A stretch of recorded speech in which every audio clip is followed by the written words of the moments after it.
Am I the only one that's nervous?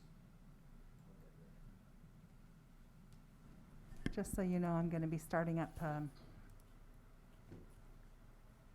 so we'll be live in just a few minutes.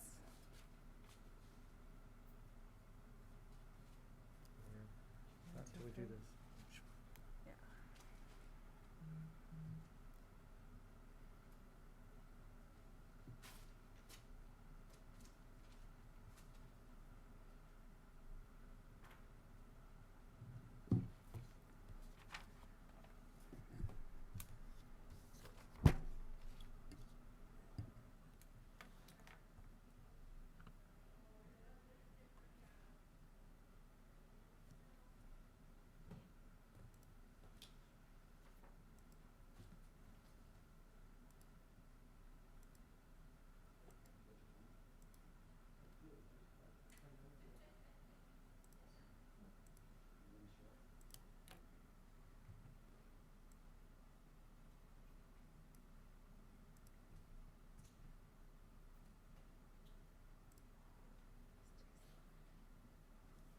No.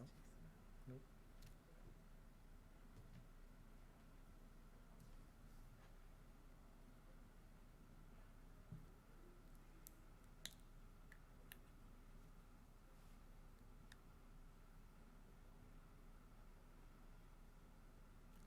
Zoom like not working for me. Can you send it to him again? Oh, come on. Everybody else seems to get it.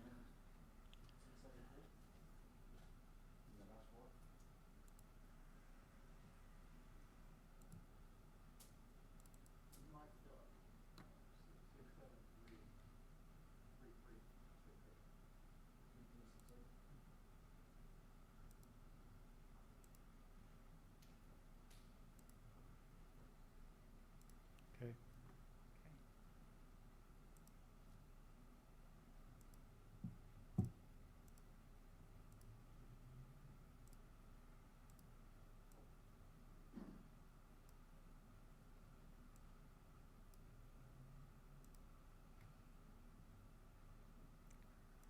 $71,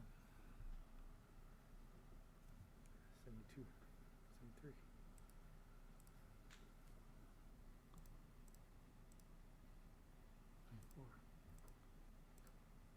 $94. In a round, we only have 100.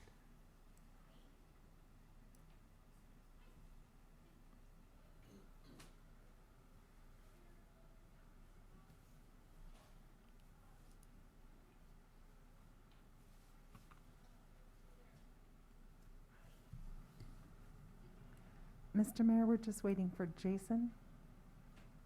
We could just give him a moment.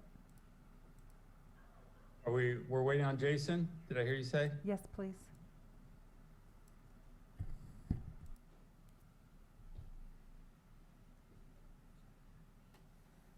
Is Jason on the line yet?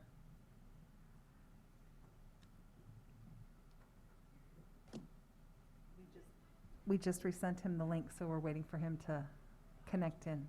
Let me know when we're ready. Thank you.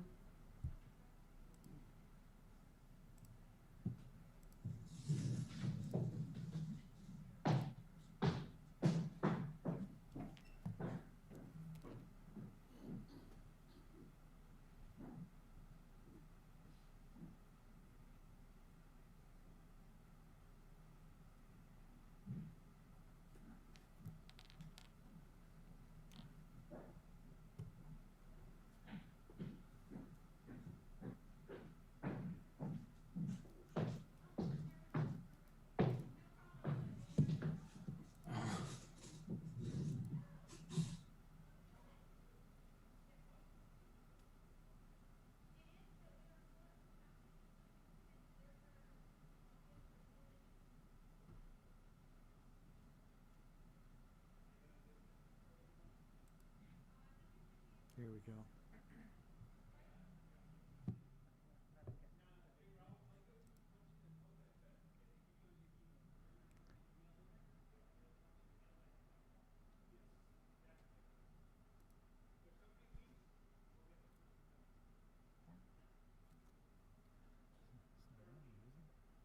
Values.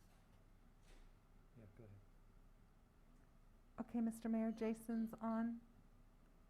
I believe we're ready. Thank you very much.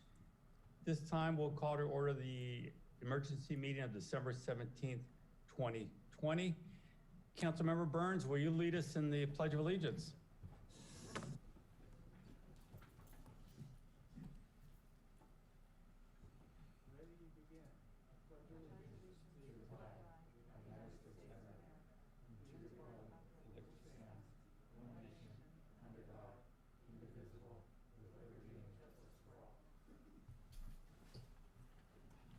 Thank you, Councilmember Burns. We'll go to roll call.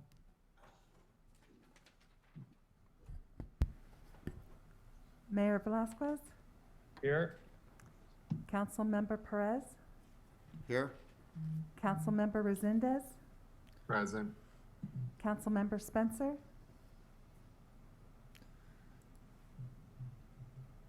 Vice Mayor Spencer, She's still She's on. on mute. There you go. Councilmember Burns, Here. City Manager Miller, Present. City Attorney Epperson, Here. Interim Police Chief Reynoso. Present. Thank you.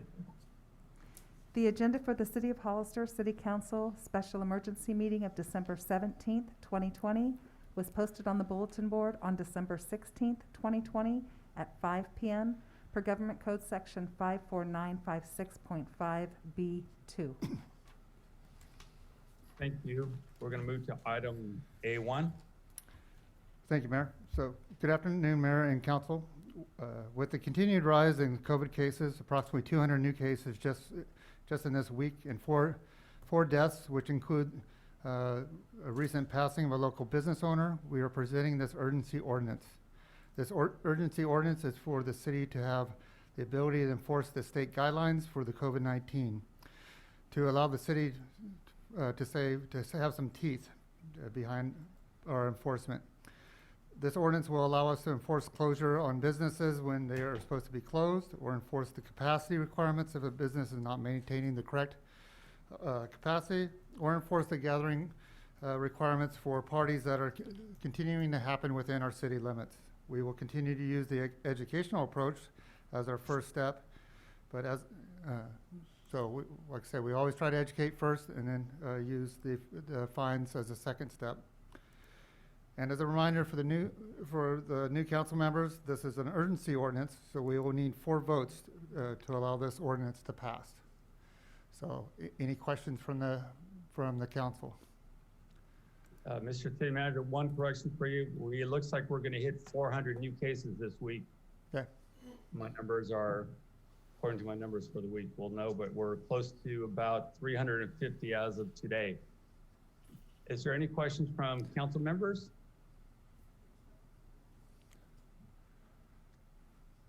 We'll go to speaker cards first then.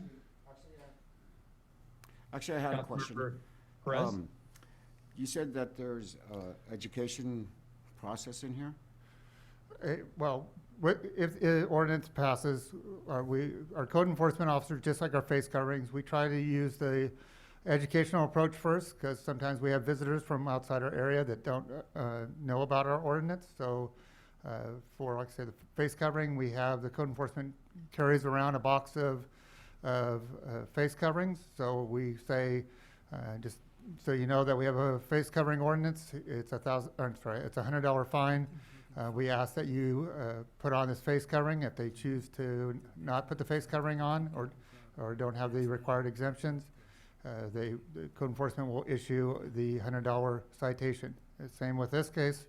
This will be $1,000 per day ordinance, and they'll first say your business, you're supposed to, whatever the requirements are of the state guidelines, you need to follow the guidelines, and if they choose not to, then that's when a citation will be issued to the business and or individual, depending on the situation. Thank you. Mayor Thank you. Velazquez. Mr. Perez, any other questions from council? Mayor Velazquez, I do have a few questions. Yeah, go ahead. I'm sorry, Councilmember Burns. Thank you. City Manager, first of all, can you explain to me What has led to the need for this action in comparison to what may have been done in the past? The main thing is the numbers are been going up this last couple of weeks. We've had a few businesses that are been defying the state guidance, and we just, because the not following the state guidance is a misdemeanor, which we're not sure if we have the support from, if we do arrest under misdemeanor, if we're going to get the support from the DA's office or the enforcing realm from, like say, the DA's office or the courts. So we feel like this is the realm to give us enforcement of those organizations that are defying the state guidance. Prior to the city and the county and the state pretty much being back to shelter in place, essential, non-essential, Correct. what recently was the past actions of the city to address non-compliant businesses? Our past practice was to enforce our face covering ordinance, which is $100 per occurrence, and that's how we would enforce it. And also when code enforcement would document it, it was turned over to the public health. So now you mentioned that there were a few recent violations that you were concerned about. Correct. By a few, are you talking a handful? A handful. 10, 20? Handful. Handful. Yeah, And- now, for face coverings, we had we have about 15 individuals that we have cited in the last couple of weeks. Okay, so as it relates to the enforcement of the handful, have you been to those businesses in the past and have you elicited their cooperation and Yes. what has their response been?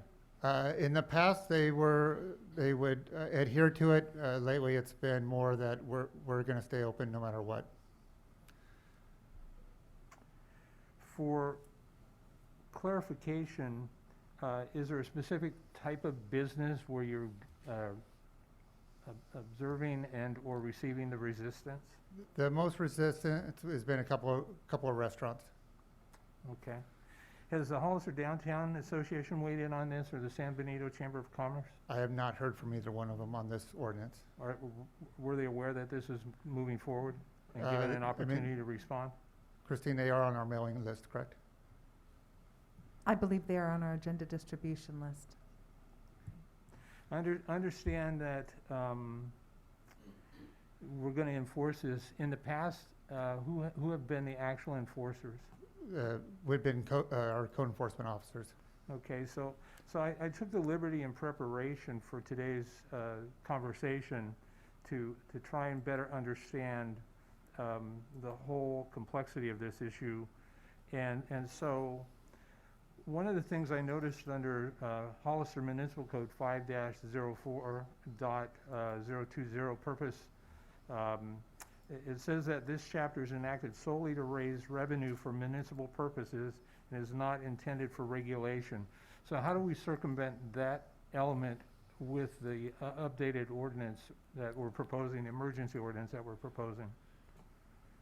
Because, Jason, are you able to answer that? Yes, I'm here. Are you able to Um, answer that question? Thank you. Councilmember Burns, this would simply be an exception to that. In other words, it would be, it might apply in other directions, that particular provision of the municipal code, but this would be an exception to that. If adopted. If adopted? Yes. Okay. And so, assuming that we've got some resistant business owners, and the city has contacted them in the past, and they've declined to comply, and we issue them an administrative citation, what is the city's intended actions in the event they continue to operate in defiance? Yeah, I mean, we would continue to issue the citations because it's $1,000 per day. And if they continue to ignore those citations, we can pull their business license and then red tag their establishment. Okay, red tag the establishment as in, Not allow them to do business at that location because they would be doing business without a business license. okay. City manager, this may be for the city attorney, Okay. but please excuse my ignorance. In reviewing section 1.18.030, it talks about the information required on an administrative citation, and recognizing this is not a criminal citation. Correct. One of the elements that is not in there is to obtain the identity of the violator. And so I'm wondering how, from an operational perspective, the city would pursue that if our code enforcement officer or officers were to contact people and they refuse to identify, and there does not, at least from what I see, appear to be any prescriptive authority that they could compel somebody to provide their identification. Right. Yeah, usually the code enforcement officers ask for their identification, and or for like a business, we would have the business information from the business license. Okay, thank you. I guess the final question I have is, I noticed in the administrative citation ordinance, again, under 1.16.010, the violation can be either a misdemeanor or an infraction. Correct. And so my sense is based on, you said $100 fine? Correct. And- Well, for the face covering, it's a $100 fine. For Okay. this ordinance, it would be $1,000 per day. So that at the correct. $1,000 fine for a closed business, or a business where you're intending to revoke their business license, $1,000 fine, would that then make that a misdemeanor violation? I believe so. I would have to further investigate that part. And this is Jason. I believe that's the case also, yes. Okay. I believe that's all I have at this time. Thank you, sirs. No problem. Thank you, Mr. Burns. Any other questions from council? Great. I'm sorry, Councilmember Spencer, go ahead. Yes, so let's be clear. It's $1,000 fine a day. Correct. If this ordinance So- passes. We've got businesses who are barely scraping by. They're trying to make a living. They're trying to feed their family. The city is gonna fine them $1,000 a day. And then if they don't comply, we are going to not pull their license, but we're gonna revoke it, which means we take the license away. They cannot get a license again. If they have a liquor license, they lose that too and cannot get it again, because people need to realize liquor licenses, especially ones with hard liquor, is a lottery. So we are going to implement, or try to implement, a ordinance to literally kill our small businesses. Because that's what we're doing, right? For lack of a better way to explain it. Councilman Burns did it perfectly. Now I'm doing it just the layman's term. This ordinance will literally kill small businesses in Hollister, the city of Hollister, right? I would say that's incorrect. I know you would. Yeah, and I'll explain it if you have a second when you're done. Okay, you explain it to me, because I've read the ordinance and I know how to read. And what you're trying to do, Ignacio, is despicable. May I say something? Is that Councilmember Perez? So, city manager, how many businesses are out of compliance right now? Right, as of right now, we know of 0. Correct. I mean, there were a couple last week, but I believe I have heard that they are voluntarily closing right now. Thank you. They also, and how does this pertain to large gatherings? Well, we've been notified that there have been parties in some warehouses, and this would allow us to go in and issue citations for those gatherings. Do we have the staff to do that? We have 2 code enforcement officers right now, and then plus, if we had to, we could use our police force. We try not to use them because they're out on other calls that we feel are probably more important. And Chief Reynoso, can I ask you a question? Is he here? Yeah, he's just on mute. Chief Reynoso, does that take special training for the that type of enforcement? I'm sorry, that was a little fuzzy. I believe you were directing that question to me. Is that correct? Correct. Oh, actually, no, that, it was addressed to. That was directed to Chief Reynoso? Yes. Oh, I'm sorry. Yeah, no, that was directed to Chief Reynoso. I'm sorry, I'm having a hard time hearing the conversation. I have bad connection. Can you repeat the question? So to enforce these violations when these gatherings are going on, is our code enforcement personnel trained for this? Is there special training? How does that, what does that look like? I mean, because we have them, and I think there's one scheduled for Saturday. So how do we, I mean, I'm sorry to put you on the spot, but at the same time, it's like, I think there's many different aspects to this whole situation as far as enforcing. Yes, Mr. Councilmember. Training, I think, would be very minimal. It's just a matter if this ordinance takes place, just issuing citations. I think the problem is going to arise that there is an increase in tensions, and we are currently investigating with our current code enforcement officer possible threats that they've already received in the past. So it is a concern for us. And as far as who's going to be enforcing it, I mean, I haven't had any discussions in regards to whether the police will be doing it or court enforcement will be doing this if it is passed. Thank you. Okay, was there any other Yeah, they have to get on Zoom. question or comments? So I could make a quick comment response to what the question Councilmember Spencer had. Actually, I have another one. Questions, Mr. Mayor. Go ahead, sir. Thank you. Mr. City Manager, how many of these face covering citations do you think we've given out roughly? Yeah, it's between 15 and 20. Sorry, I don't have the exact number. Okay, so 15 or 20. What does that look like? I'm just wondering, what does that look like when there's a report of people not wearing a face covering in public or at a bar? How does that process work typically? Well, like I said, we usually educate first. We remind everybody that we do have a face covering ordinance. Most people put their face coverings back on, or like have asked code enforcement officers to carry face coverings with them to provide them if the people do not have one. But if they refuse to put those face coverings on, that's when they get issued the citation.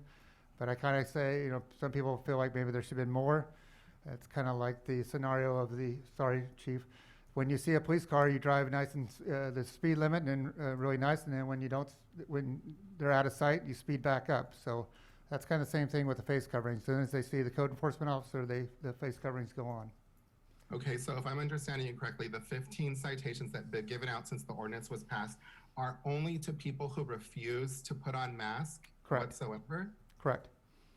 Okay, and then walk me through what it looks like when the code enforcement goes into a building that is, let's say they're serving food indoors and they've got a bar full of people with no mask. What does that scenario look like? Can you walk me through that? It would be the same thing. They remind them that, you know, that there's a face covering requirement. They do say, that, you know, the state guidance says that you're not supposed to be serving indoors, but currently we really don't have the way to shut them down. So what was that last part again? I'm sorry. We really don't have a way to shut them down currently. Okay. So you said that you typically will refer that to the county, and what has the county's response been? They have contacted ABC and Cal OSHA to refer it to them to try to help enforce those closures. Okay, so the county is going to the state, but there hasn't been any actual other enforcement from the county, like, let's say, pull health permits? Correct. Yeah, no environmental health permits have been pulled or anything like that. And then what could we do further? Like, if the county or the state weren't, let's say, enacting these ordinances, like, what could we do as a city at this point to ensure that people are abiding by the laws or the guidelines that are set forth by the state? Well, that's why this ordinance has been brought forward. Okay, so currently we have nothing in place to Correct. enforce these guidelines? Right. I mean, Mandates, it is a misdemeanor for not following the state guidelines, guidelines, but it is a hard one to enforce. Okay, thank you so much for that. Appreciate it. Okay, any other questions or comments? Yeah, I got another one. I'll usually always have another one. Go ahead, sir. Where have all these, or the majority of them, are they pretty centrally located, or are they pretty much spread out, the tickets? They were at 2 different locations.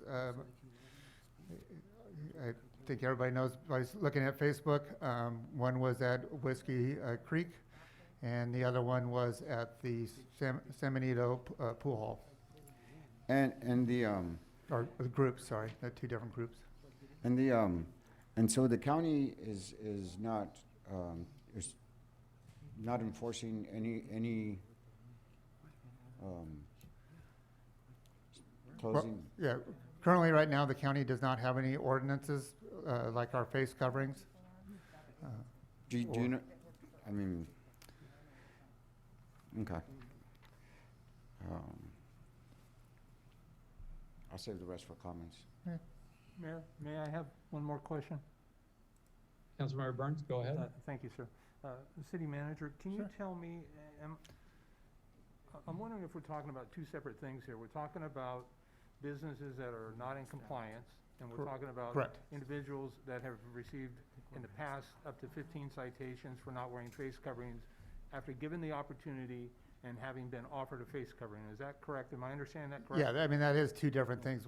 The face coverings part of it is just more, what have we done in the past? It has nothing to really do with this ordinance. Okay, so moving forward, as it relates to the ordinance we're here to discuss tonight, if we were to take no action on this, this would not preclude the city from still issuing citations to individuals that refuse to wear a face mask. You are correct. Is that correct? Yes, you are correct. We Thank you, still sir. have that ordinance in place. Thank you, I appreciate the clarification. Okay. So let me go back and talk about a couple of things. So what we're trying to do here is we have an issue with only a couple businesses, and I think they have complied now. The problem has been, there has been a couple businesses that refuse to follow the state orders, mandates of not assembling inside of a building. We had a restaurant that was having large indoor parties, indoor, not outdoor, indoor parties, refusing to comply with the state rules. We have an issue here. We have 4 people that have died this week in our community. We're gonna have about 400 new cases. One of those was actually a local restaurant owner from Cozy Cup, Frank Halii. This is something, we worked so hard here in the city to work with our businesses, help them. We did our downtown program as much as we could to do everything we can to help them survive. But we can have certain businesses that decide they don't need to follow the rules while others do follow the rules. We definitely cannot have businesses that decide they can have parties inside because they're making money while the others are following the rules. This spread is exploding in our community. These are the state laws. Unfortunately, we haven't had the assistance of our county to enforce any rules other than the rule we put into place with the face covers. All this is not to go around pulling licenses, is to let people know, here, look, we want to work with you. We don't want you shut down. That's the last thing we want. But we can have businesses holding large gatherings inside their buildings, ignoring the rules as these numbers spread. More people are going to die from this virus. And I can tell you right now, we're on track to start seeing a person a day start dying. We'll probably start hitting 500 in the next few weeks, and we'll start seeing more people. What we need is to make sure businesses understand that we're all in this together as a community, and if we work together, we can bring these numbers back down. Nobody wants to see any business shut down. But if we're not doing something now, and people are having their parties, large parties, indoors, and we're refusing to do anything about it, well, then shame on us. We're part of this problem. Again, the great majority of businesses have been following the rules. Those that were not are now following the rules. We can do this right, but we cannot afford to play this game again in the future, back and forth. And it's a shame, and I was disappointed. I'm sure many people are that some businesses chose that tactic. But this is to make sure we start working to drive down the numbers so all those other businesses that are following the rules have a chance to get open. Because the longer this goes on, the worse it gets. And the more time that passes where these businesses cannot open while a few decide to ignore the rules. That's what we're dealing with here. And I think we've all done a good job. The code enforcement done a good job, PD's done a good job, but without the tools, we're gonna keep facing these issues. There are people encouraging others to not wear face covers, go to certain locations, and just ignore the rules. Do we really wanna keep going down this path? And unfortunately, that's why we're here today. Something has to change, or we're gonna see more and more people dying from this virus and us not doing anything about it. And that's a shame, but we're gonna get through this as a community. But the first step is make sure we all of us work as partners on this. And again, this is not an attack to try to shut down businesses at all. And the process, the way it works, somebody made the comment about ABC pulling your license. Look, if for some reason they go to the point of having to have the license pulled, ABC suspends the license. It doesn't pull it, doesn't go back to the lottery. We have to do this right, and we have to do it together. We can't afford to ignore this problem and get to the point of 500-600 people a week getting sick and 2 people dying a day or 10 people dying a week. Enough is enough. We're in a situation here. We need to work together. Hopefully we can get our partners at the county to implement some of these rules, because this is where it starts. The state mandates it. It goes through the county. The county health department should have been enforcing these rules. Unfortunately, they weren't. And now we're stuck as a city trying to enforce rules that should have been done by the county. So we need to move forward here and do this right, protect our businesses and protect our citizens. That's all we're trying to do. This is not something to shut down businesses. And I know a lot of people are trying to spread those rumors, which is completely false. And it's a shame that that's even happening. This is about education and making sure we're working together. All right, do we have speaker cards? Yes, Mr. Mayor? Should I start? Go ahead. We have a list of people from outside that aren't able to come in, and I don't want to really boot anybody out of the chambers because we have our 13-seat capacity filled. So if it's all right with you, I'd like to go ahead and call the speaker cards first and let them bring in the speakers to have their 3 minutes, and then maybe have them go back out again. Yeah, Christine, we're gonna have them, once they're done speaking, we're gonna have them go out the side door. Okay, perfect. All right. Thank you. So my first speaker is Roxy Montana. I think that's in-house. Yeah, that's in here. That's in here, Chief.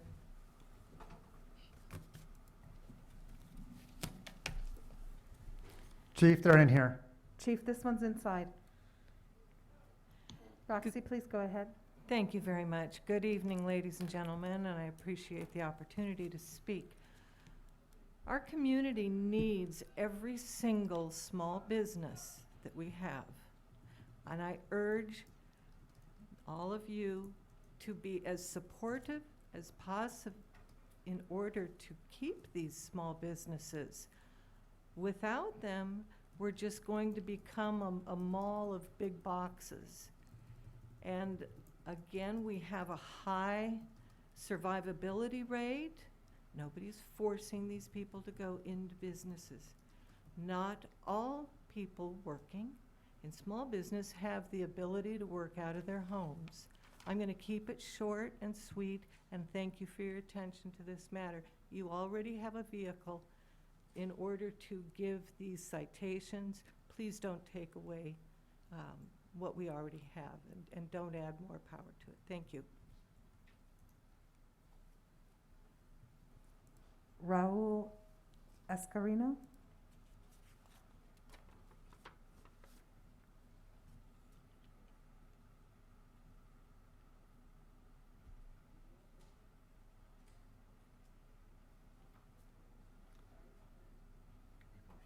Chief, can you see if Raul is available?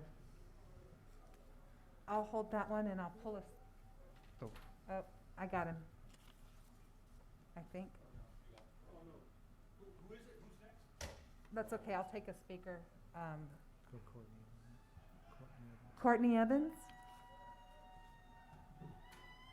Courtney, go ahead. You're still muted. Say your name again, she probably didn't hear. Courtney Evans, please unmute yourself and go ahead and speak. Actually, people are. Hi, can you hear me? We can, please go ahead. My name is Courtney Evans, and I am standing out here with San Benito County residents, and we are not stopping. Our affidavit that we will file with you is the second part of our process, and it is sent to every single one of you, every single one of our county, city employees, and this is our. You're muted. You're saying you're muted. I'm not muted. We can hear you. Yeah, they're calling for you. They want you inside? I'm not. I'll come inside, but I'm not wearing my mask. Courtney, we can hear you. Continue. Perfect. Our affidavit is completely truthful, as we attest based. Wait. They have it recorded, what you just said. It's okay. Our affidavit is completely truthful, as we attest based only in truth, fact, valid law, and evidence. It consists of 3 basic parts. We notify that the recipients, when they get our affidavit, that we've made specific claims and charges in which you have not followed the law. With completion and sending of our affidavit, you will have 10 days to respond. We are not stopping. This cannot pass. We are Americans. You cannot take our freedoms. You cannot tell us how to run our businesses, and you cannot pull our licenses. Stop with the tyranny. Stop with trying to control and lie to people. Roland, you said this was law at least 5 or 6 times. It's not a law.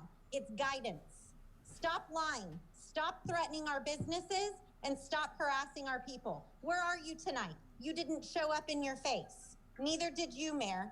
Where are you guys? Are you guys in rooms next to each other? We don't know, because you're hiding from the people. Show up.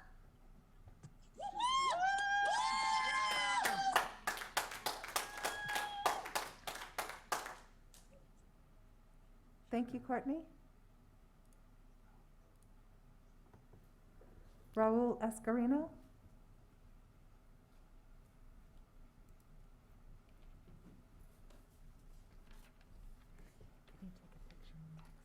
Good evening, council members that showed up. We appreciate that. That to us means a lot as small business owners. You know, it's been tough for us these last couple of months, tougher than anything, you know, and it's just, we're trying to make ends meet. I know there's certain guidelines that they're trying to force or they're trying to make us do, but that's not enough. You know what I mean? Like, that's not helping, like, at all.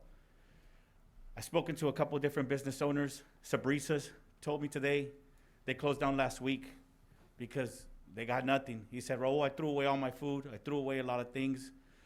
We know Country Roses closed down 2 days a week. That should tell us something. You know, we need to stand together as a community, be united. It's not about me. It's not about them. It's about us as a community. So I ask that you guys in your hearts vote against this thing you're trying to do about revoking our licenses and just let us do our thing. You know, if you ask me what makes a grocery store different than a restaurant, you know, it's still out there. You know, it still has the same type of effect, but yet we're allowed to go visit these big corporations, and yet small businesses like mine, sayonara, sucker, bring in the big boys. That's how we feel, you know, and it's like, I'm standing up for our community. I'm standing up for all those people that have kids like mine who are out there right now, 3 years old, 1.5-year-old, to just prove a point that, hey, we could be homeless. Because they decided to give $4.2 million to the new area that they're trying to build for supposedly future jobs. That's what I read. I don't know unless it was wrong where I read it, right? That's where I read it. And so what about current jobs? Why not give me love? I'm not downtown. I didn't get no outdoor patio. I didn't get no love from anybody. It's not fair to me. It's not fair to all the others around. So it's like, if you're not downtown, forget about you. Good luck. Don't worry, you guys have enough supporters to make it by. We appreciate everybody's support. We appreciate the people that do support us. But sometimes that's not enough. You know what I mean? So we're hoping that you guys do what's right for the community and listen to us. We're out there yelling. We're on Facebook yelling. I'm not saying COVID isn't real. I'm not saying it doesn't exist. But if I'm to take my chances between COVID and being homeless, I'd rather take my chances with COVID. Because I can't afford to be homeless. I can't be homeless. I can't put 2 kids to sleep in a car. And not just that, every other family that works for me and their kids, you're telling me to tell them, hey, kick rocks. That's it. We're giving up. So just let us do our thing. And I know people are going to be responsible enough to do it correctly. If you tell us, just make sure they wear masks, they'll wear masks. If you say clean up and wipe up, that's what we do. We've been doing everything to protocol. So to me, say yes today, no tomorrow, it's not helping. Thank you for your time. God bless you. God bless you. Heather Lopez? Heather Lopez?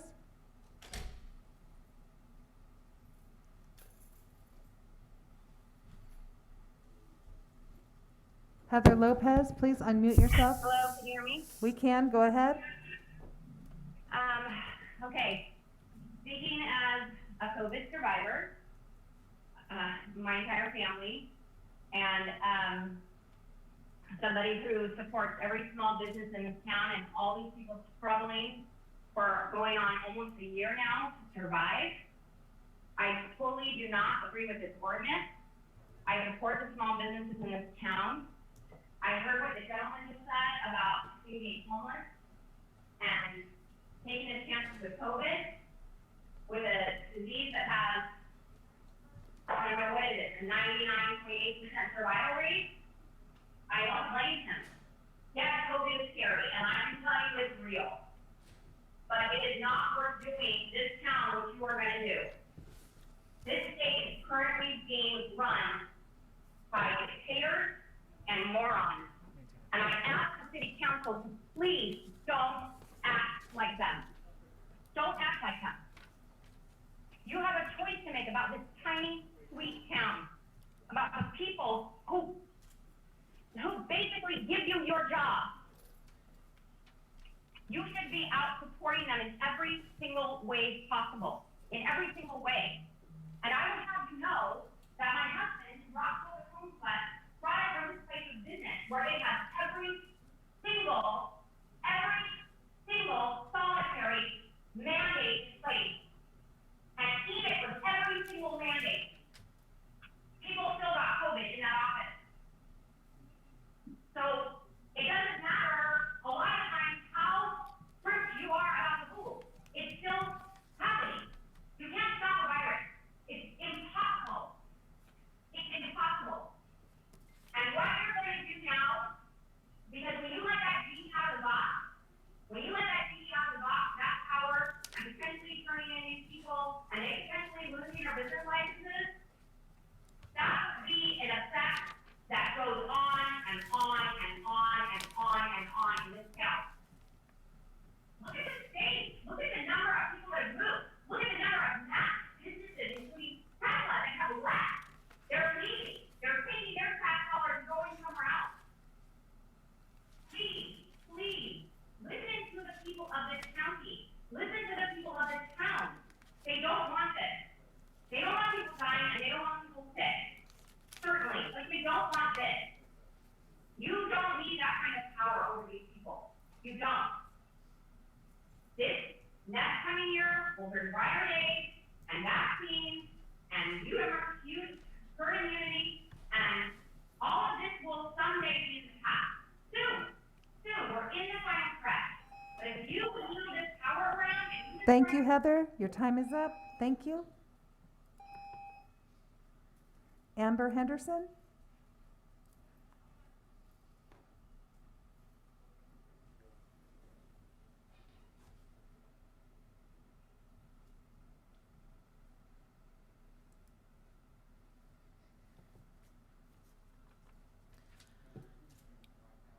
Yes. Thank you. I came today in person because I feel that it's very important to, I'm sorry, can you please put your face cover back on?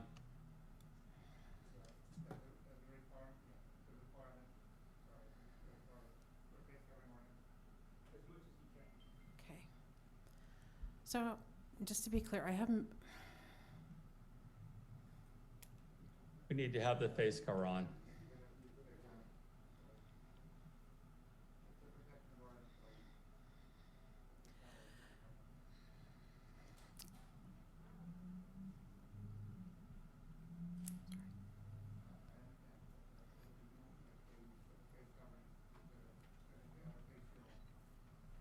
Face shield instead. I have a heart problem.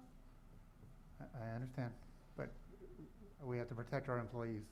We need that face cover. We So have I'm staff gonna in go here. We need to make slow. sure they're safe. This Okay. is the issue we're talking about. I'm folks. gonna go We need to make slow. sure This people is are my safe. time. Thank Please you. put the face cover This on. is my time. Yes, put the face cover on. So I spoke to the officer just before I came in. He assured me that I could speak if I was having problems, okay?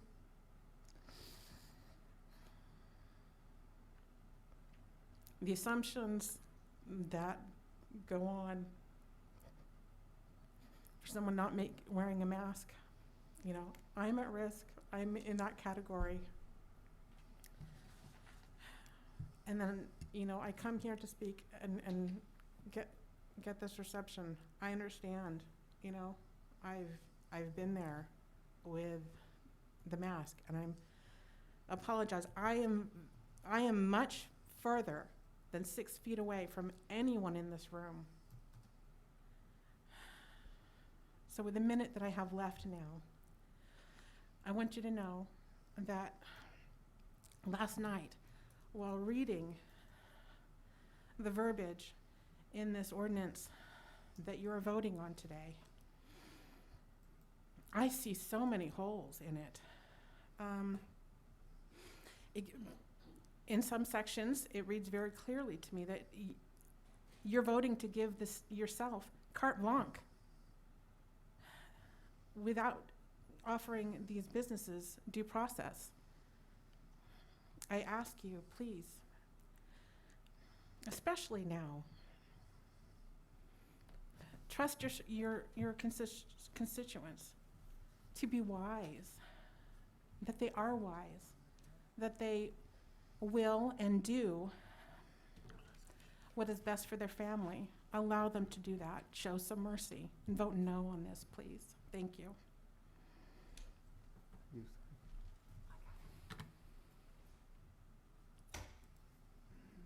Carly Jo Brigantino?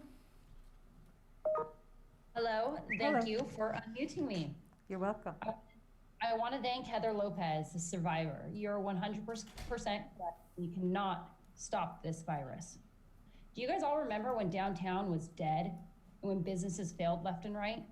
Probably not, because the vault's been closed for how many years now? We've now seen businesses stay in business longer than ever in the last few years. And I'm proud to finally walk down my downtown and walk into multiple businesses throughout the night or day. Ignacio, you have done nothing to help our local businesses survive. Yet you stand there and speak out like you have. You spend your time asking the public what color the lettering should be on a Hollister sign downtown. Are you kidding me? Why don't you spend your time and ask each and every local business owner what they need from you right now? What they need is to feed their families like you can still. How dare you even say this has affected your business, the vault? Well, the hell, like I said, when's the last time that's been open? You make plenty of money off your solar company that's associated with new homes like you live in. You make your money off our tax dollars. You're a disgrace to our city, and you're a complete hypocrite. And I truly hope when you go home, you're not proud of yourself. I hope you never think or believe that you're actually helping our city. You are drowning our city and you're killing our businesses. You're killing them. So let's talk about all the businesses that are already closing down right now for good, that already have. The vault, I'd love to see if that one failed, but no, you're totally fine. You're making plenty of money, Ignacio. So you care about these businesses, then stand up and stand up for our businesses. You don't need to be a little puppet for our governor. And I need you to actually be a leader that you have failed the community so far. So let's see what you can do. You need to not pass this ordinance by one, or for starters. And that's all I have to say. Thank you. Alma Phillips.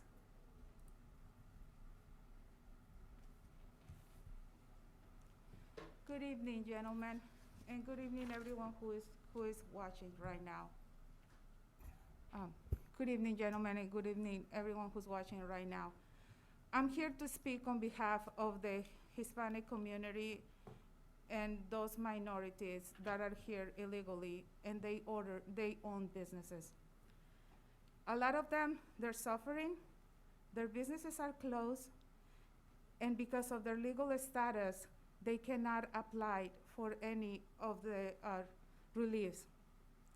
So not only they have to close their businesses, they have to continue paying their business rent and worrying about whether they're gonna be able to open again, or whether how this is gonna affect. They're not gonna be able to provide and bring food to the table.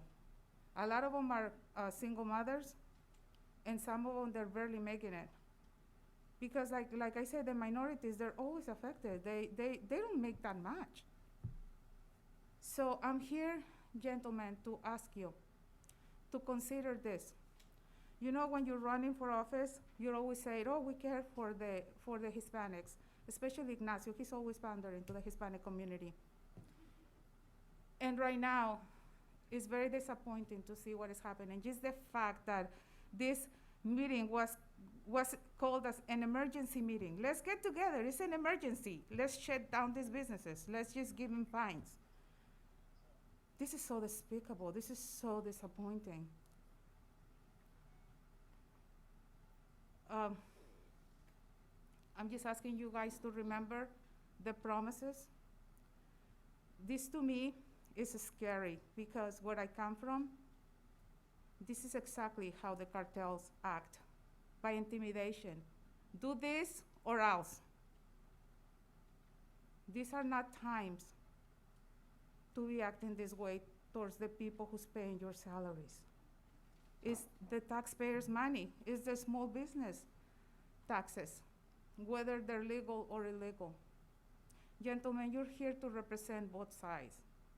So I'm here to ask you to do the right thing. Thank you.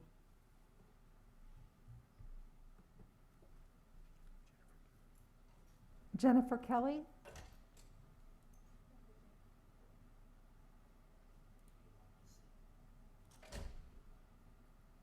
Jennifer Kelly.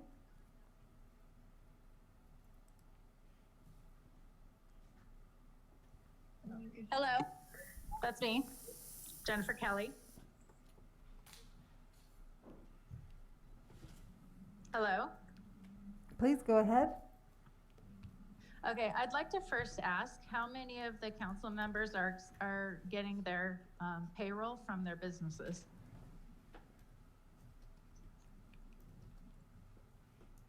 Are any of you not getting your payroll? Council, this is Jason Epperson. I would just point out that this is the time for public comment and not for questions and answers between the council and the community.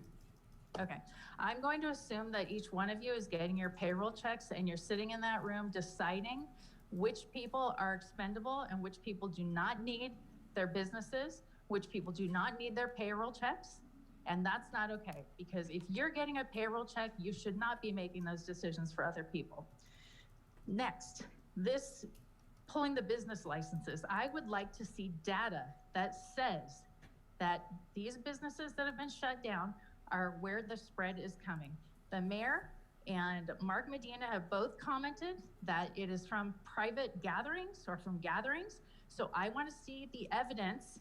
I want statistics. I'm sure you have statistics somewhere.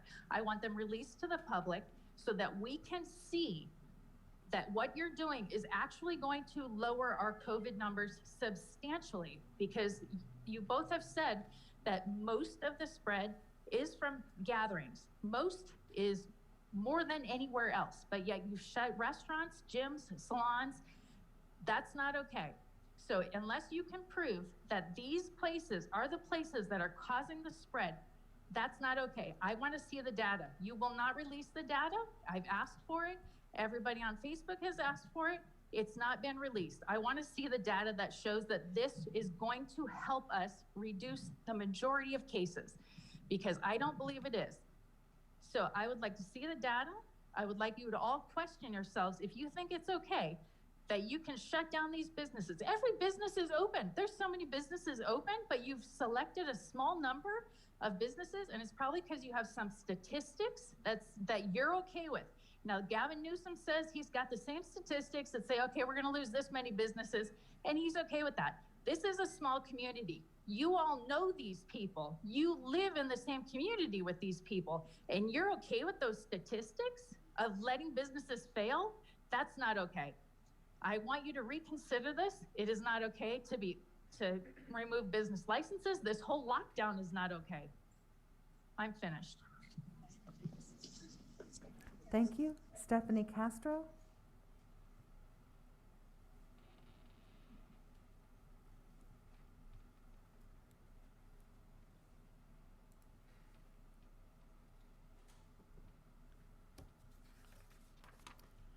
Thank you. I'm here to speak on behalf of businesses as well as churches.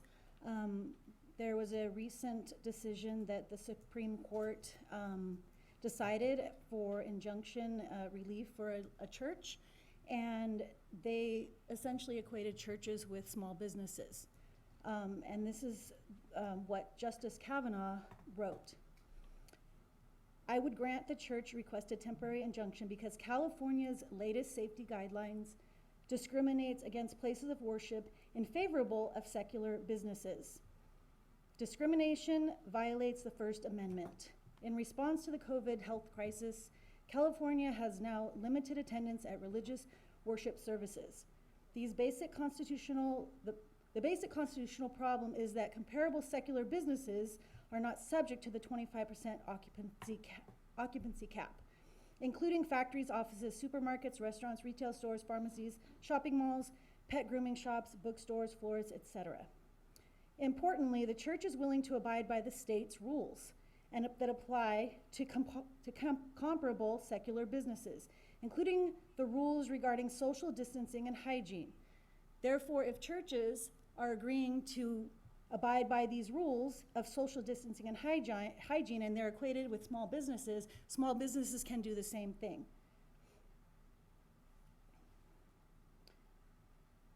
And it should not be imposed on one or the other, small business or churches.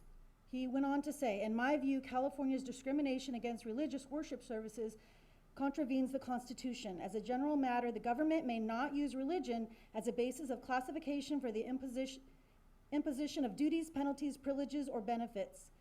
This court has also stated that discrimination against religion is odious to our Constitution. Again, they are equating churches with businesses. It's discriminatory. He went on to say, to justify its discriminatory treatment of religious worship services, California must show that its rules are justified by a compelling government interest and narrowly tailored to advance that interest. California undoubtedly has a compelling interest in combating the spread of COVID-19 and protecting the health of its citizens. But restrictions inexplicably applied to one group and exempted from another do little to further these goals and do much to burden religious freedom. It can also be equated with it will burden small businesses as well. What California needs is a compelling justification for distinguishing between religious worship services and the litany of other secular businesses that are not subject to occupancy cap. California has not shown that justification. Thank you. Thank you. Marcy Houston?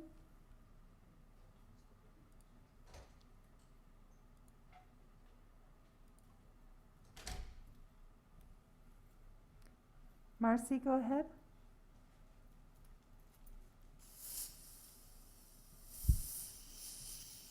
Wait. Whoa, Derek. Oh, wait, I gotta go. I'll talk to you later. Bye. Okay, I'm here. We can hear you, Marcy. Go ahead. So I told myself and everybody else I wasn't gonna do this, but now I'm doing it. And I'm a small business owner, and I have been for probably 20 years. And the way to support small business is to actually spend money there.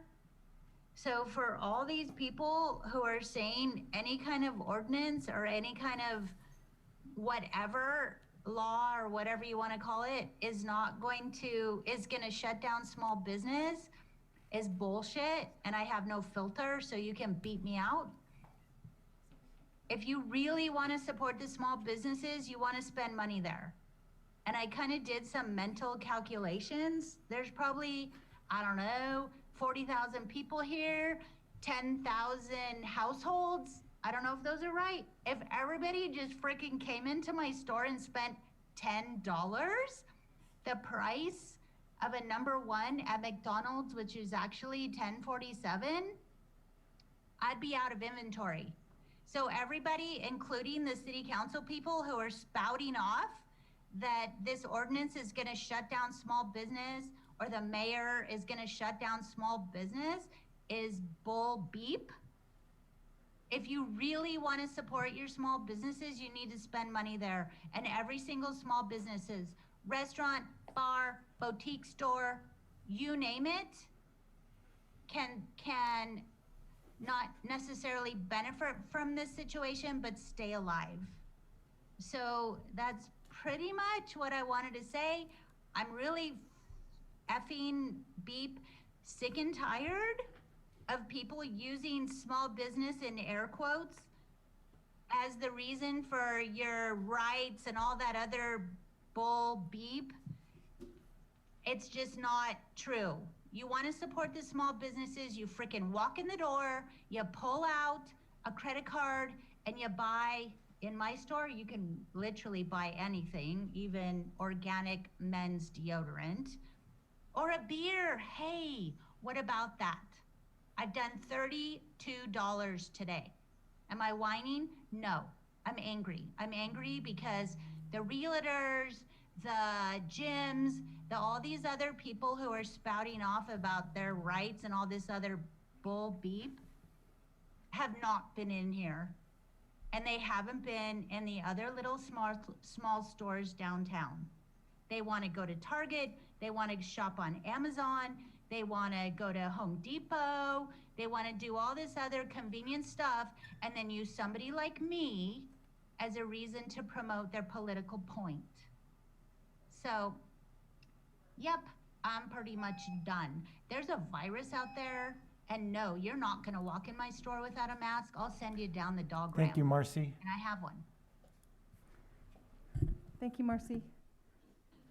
Christine Hoag? Christina Hoag?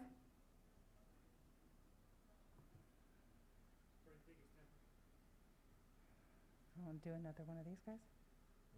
Okay. Melissa Gong? Hello. Thank you for giving me the opportunity to speak at tonight's emergency council meeting. I first want to start by offering condolences to the Hallier family and thanking Frank Hallier for the contributions that he made to the Hollister community in his over 30 years of business. I'd like to also say I'm a registered nurse and I work in San Benito County and I work in Santa Clara County. I need to call out by name the disrespect of Councilmember Honor Spencer, Courtney Evans, owner of Kamal Yoga, and Carly Jo Brigantino, a realtor who has not been closed down at all during the shelter-in-place order. You need to dignify Mayor Velasquez with the title in which he was elected and sworn into office to hold. He is not Ignacio to you. You're not on a first name basis with him. He is the mayor of the city of Hollister, and have some damn respect.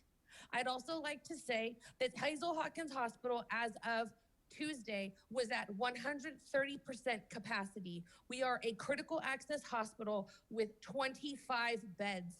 COVID is not the only thing that Hazel Hawkins Hospital can treat.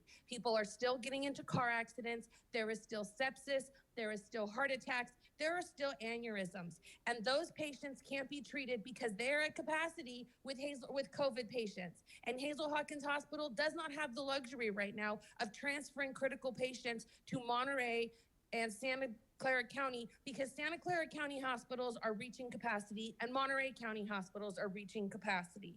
We need to be mindful of the fact that there is a deadly airborne transmitted virus that is circulating around. And if I hear one more person say it is a 98% survival rate, how disrespectful can you be to the 23 people in our community who lost their battle to COVID-19? They didn't have a 98% survival rate. They had a 0% survival rate, and their families are left picking up the pieces because of selfish, self-centered, entitled anti-maskers who refuse to do what's being asked. John Corredes, who owns Payne's Restaurant, is drinking maskless on the patio with his customers. He deserves to have his business shut down. He's completely flouting health guidance and health guidelines. We need to have enforcement behind the health order. Otherwise, this virus is going to go out of control even further than it already is, and we are going to lose more people in this community than we already have. And just for some statistics, 12% of COVID positive patients require acute hospital care within 2 weeks of diagnoses. If we have 400 cases of COVID-19 this week, that is 48 people who are going to be forced to seek critical hospital care. How exactly do you expect that care to be provided with 25 beds in our community hospital? Thank you, Melissa. Christina Hogg? Or Michael? Michael Hogue, pastor in town here in Hollister. Thank you for your leadership and for your willingness to be here. Rick, welcome to City Council. Hope you're having a good time. Just as trying to bring a different perspective, as a pastor, spend a lot of time in homes, outside of homes, visiting with people, providing care, emotional, spiritual, psychological care. Biggest burden for pastors right now is talking people off the bridge, quite honestly, talking people through feelings of despair, panic. We have a lot of people that are acting irrationally, people that are just really on the fringe. My wife and I, before we moved to Hollister, lived in New Orleans. We were there for Katrina. We went through the whole upheaval of a whole entire city. We know what it's like to live in an area where people are feeling things out of control. This is very similar in a lot of ways. And the thing that you can do as a government is not have a special meeting. I don't know how else to say it, but not to call a special meeting for the sake of imposing a new type of fine or a new type of restriction. It divides the community. I know you're trying to do your best. I totally understand that. I wouldn't want to be in your shoes, but it causes an us and them mentality. And what I would encourage you to do is consider ways to get creative in terms of what else can we be doing. Questions that come to my mind are, and I'm sure it's been asked already, I haven't been listening, but how much, what kind of statistics are there to show how many infections are coming up from dining outside? As a city, you've invested tens of thousands of dollars on the parklets. Great idea. Is there a possibility of investing a little bit more to make the parklets even safer? Put up plexiglass. Yeah, it might be a call to get creative and go against the guidelines of the state, but you know as well as I do, there are other counties that are doing that it's across California, for the sake, hopefully, of their people, because they believe that's the right thing to do. And so I want to encourage you to call a special meeting, not to consider new fines or new ways to control, because that's what you're trying to do, right? And I get it. You think you're doing it for the sake of health. I understand. I don't know what the statistics are still, but I understand the motivation, I think. But rather than calling a special meeting for that, how about a special meeting to just to brainstorm? How can we get creative to save these local businesses and to come beside business owners rather than tighten the screws and try to bring control? Again, I don't question your motivation. I don't think bad of you all. I really appreciate you, leading in a time like this. But I mean, you just step outside or whatever. I'm sure you get a sense of it. This is not really bringing this is not a beneficial conversation for the community at this time, quite honestly. And so I just want to encourage you with those words. And and that's about it. Thank you. Kevin Henderson?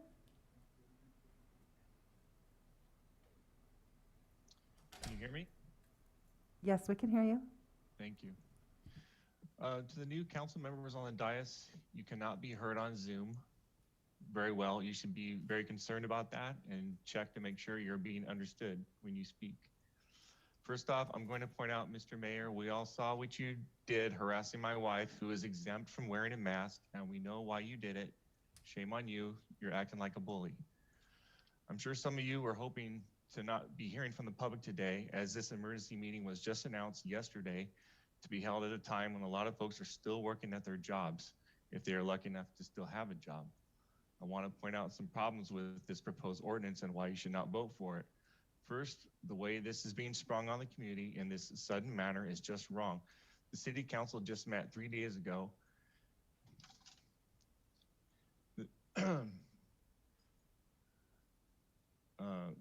The city council just met 3 days ago and nobody could bother mentioning this ordinance was in the works. This looks like an attempt to slip something under the radar. The headline in the agenda does not tell the full story. It reads, an urgency ordinance of the city of Hollister to define grounds for revocation of a business license for failure to adhere to state COVID orders. On the surface, it sounds like this is just about businesses, but if you read the ordinance, it is clear that individuals gathering in homes, not businesses, can also be cited. How exactly is that going to work? Are we going to have neighbors snitching on neighbors and then having our city code enforcement come out and see who's in our homes? Second, using the California Regional Stay-at-Home Order as criteria for Hollister's own city ordinance is just lazy legislation. No financial impact, really? Who ran that analysis? How can putting people out of business not have any financial impact to the city? The text on the regional stay-at-home orders have not even been included in today's agenda packet. How do we even know exactly what is being voted on here? And if it can be read and cited during meeting from the agenda packet? If you go and read the California Regional Stay-at-Home Order, you will see it is written by just one person who strangely refers to herself in the first person several times. Kind of ominous and creepy that so much power has been given to one unpaid bureaucrat. In a recent KSBW news story about Payne's Restaurant, our city manager, Brent Miller, said, quote, the city is autonomous to the state and county. If the city of Hollister is autonomous to the state and county, then why is the city going to such lengths to follow the state? If anything should be done regarding public health, it should be handled by the county, not the city. Third, it does not accomplish the intended goal of stopping the spread of COVID.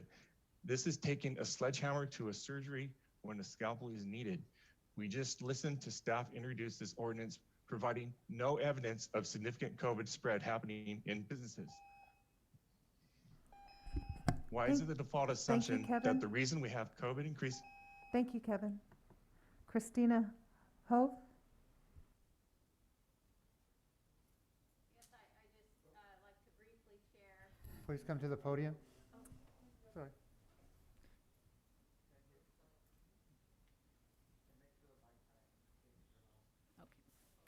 Yeah, I'd just like to briefly share my sentiments.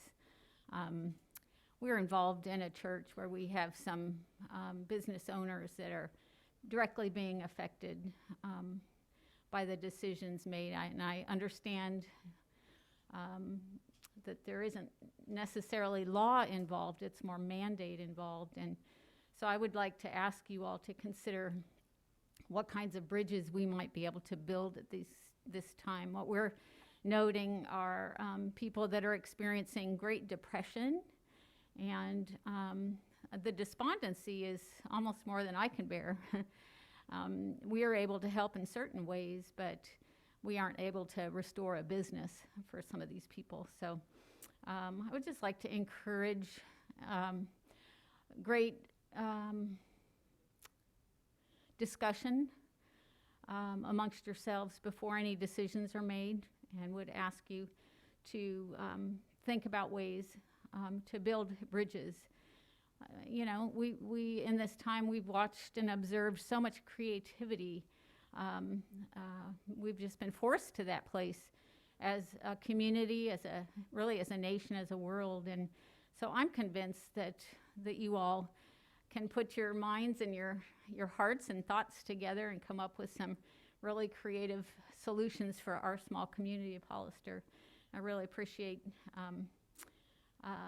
that kind of mindset being implemented in a time like this. Thank you.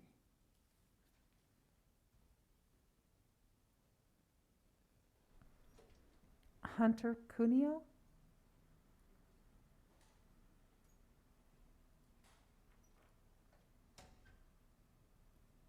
Hunter Cuneo, please go ahead.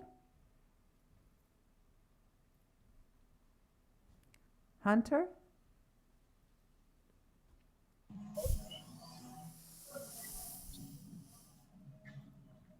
Please go ahead.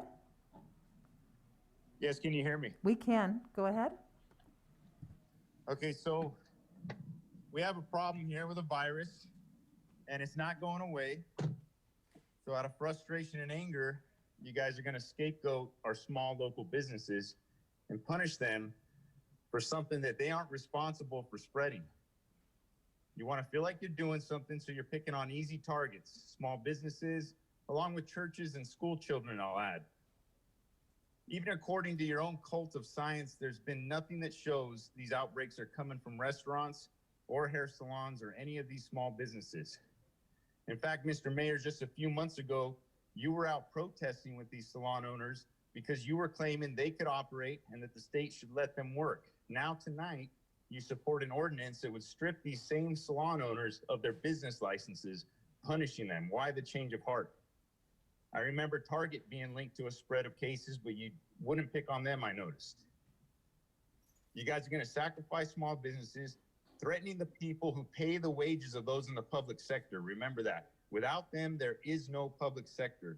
Everyone who works for the public sector, you collect a paycheck because of business owners and their employees. Follow the science, we hear. There's no science behind lockdowns. Come on. What year in med school did all these health officers study the science of lockdowns and their effects? It's BS. You want to follow the science. The science says 80% of our positive cases are within the Latino population. Should we lock down all Latinos and start citing them when they leave their house? Because that's where the science would lead us. The science says they're coming from household gatherings. Are we going door to door, stripping property rights from homeowners who are hosting the company? You're going to follow the science straight to hell. The thing is, with all this, there's many of us, we're not asking for anything. We are not asking for anyone to go anywhere or to put something on their face. We're not asking for anything but to be left alone. During all this time, the solution has been simple. If you are in fear and at high risk of disease, you have underlying conditions, and I understand that some of you are living unhealthy lifestyles. You've made a lot of bad choices and you're scared. If you have loved ones who are going in public, then stay away from them too. You have the freedom to stay home in a padded room, nice and sanitized, live out your dream there. Good luck with that. Stick your arm with all these vaccines coming out. Knock yourself out. You have that freedom. So stop being selfish and insisting on destroying the lives of others because you aren't willing to stay in your homes. But don't take out your fear and anger on small businesses by passing this ordinance. Thank you.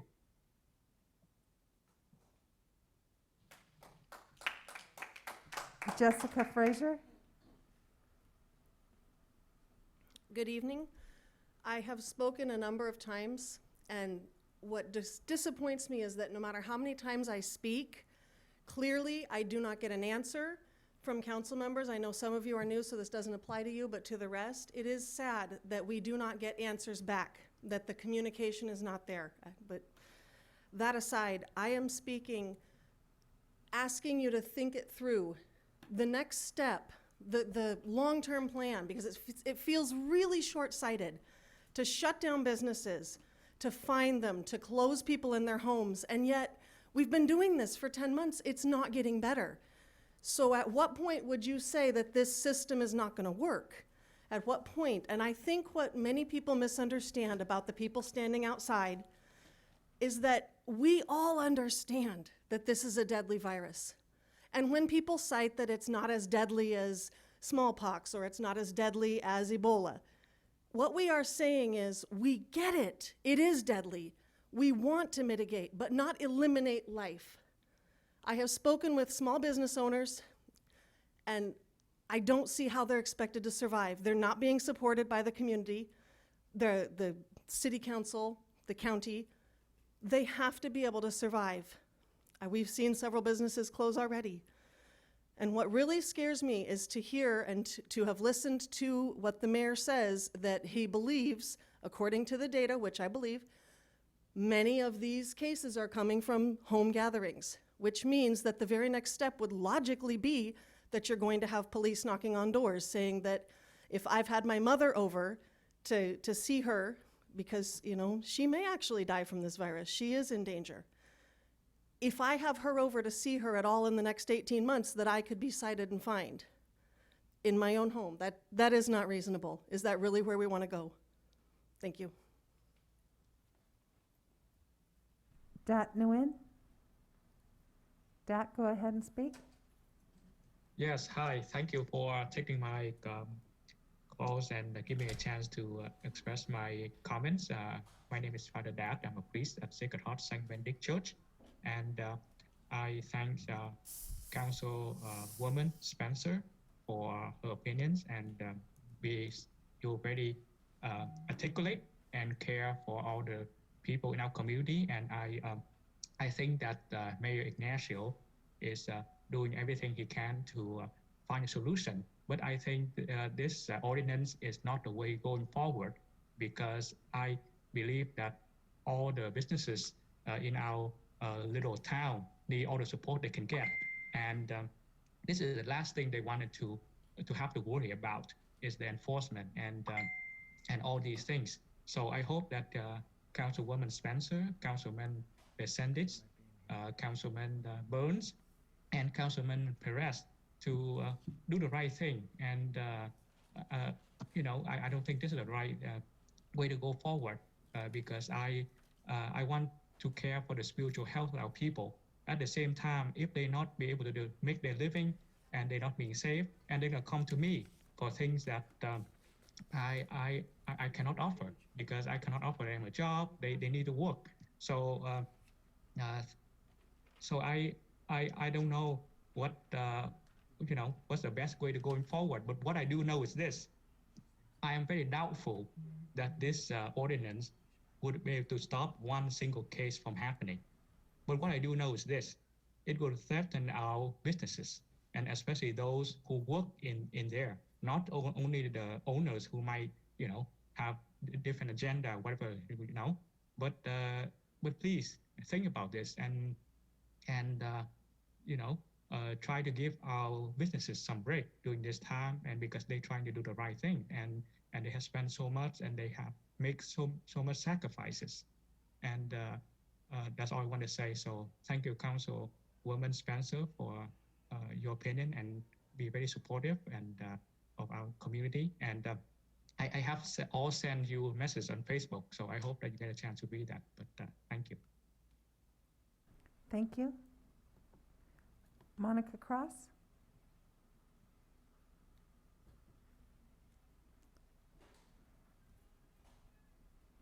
And thank you to everybody for your patience. We've got a lot of speakers tonight, so. Thank you for inviting the community to come and speak. I wish I could be so eloquent as some of the others who came before me. I get so nervous. First of all, I find it very disturbing that we would call such a meeting as important as this at this time of day. And First of all, I mean, okay, so we're calling a meeting this important that has such drastic implications. Last minute, we don't even have all the details of what you're talking about with this ordinance. We're asking questions of how would we implement that? Well, we'd actually have to go around the law in order to do that. That's scary. That should frighten every single one of you, that we would use a virus that has a 0.0003% death rate in our community to take these kinds of drastic measures. We can all agree also that there are exemptions for the mask wearing. They are stated on the CDC website. You are not allowing your own citizens that exemption that they are absolutely rightfully given. There's it's across the board for everybody. Nothing works that way. You cannot write a policy like this without taking people's medical conditions into consideration. So you're saying, okay, well, those people can stay home. Those healthy individuals can stay home, while the people who are actually likely to be infected with this virus, we're going to make all the exceptions, all of the arrangements so that they can go out. But people who actually have a medical condition and can't wear this, they can. It is imperative that we realize you don't have the power currently to make a decision like this. There's a reason for that. It's too much power. It's affecting businesses who are complying as much as they can. They have walked through fire to meet your requests, your recommendations, your requirements, and now we're going to bring this to them right before Christmas? I can't consciously conceive how you would do that. This is a knee-jerk reaction. It's a knee-jerk reaction that we've actually had 10, 11 months to plan for because we knew that it was going to be a resurgence at this time of year. We knew that. I hope that you'll reconsider that you will not implement this ordinance. Thank you, Monica. Jessica Dutra?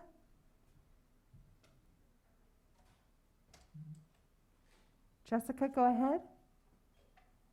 Is this the dark alley that I'm going out by myself? Jessica? Just making sure. Jessica, go ahead, please. Chief, can you walk with her real quick? I'm sorry, there's a lot of background noise. Can you guys hear me? We can. Please go ahead. Okay, thank you. So I went to Safeway today and it was super busy and yet allowed to keep its doors open. It's a very sad day when our own local small businesses are being persecuted and fighting for their rights to earn a living and have a business. There are large gatherings every day at Target and Safeway, and yet their doors have always remained open, as they should. All I hear is big government trying to control others. Our forefathers must be rolling in their graves. We cannot let all of our rights and liberties go away in the name of safety. People should be able to weigh the options and take the risks that they want to. This has gone on for months and there is no end in sight. Governor Newsom continually says we're trying to slow the spread. A virus does not stop spreading. It will just keep going slowly. So we're just carrying this on. To tell businesses that if they just do something for 2 more weeks or 3 more weeks or 4 more weeks, then everything will be better is a joke. We're in month 9. We've been listening to that for almost a year now. I can go into Safeway, but I cannot go to church. That's absolutely ridiculous. On Sunday, I could actually go shopping at Boot Barn, but I cannot go to St. Benedict's Church and worship the Lord. That is absolutely disgusting. We live in America and it doesn't even seem like it. This is absurd. I pray that you let people decide what's best for their lives. Governor Newsom, California and New York are a joke nationwide. They're like little dictators. Stand up and do the American things. It sounds like what we need is to support our healthcare based on what the nurse's testimony was earlier.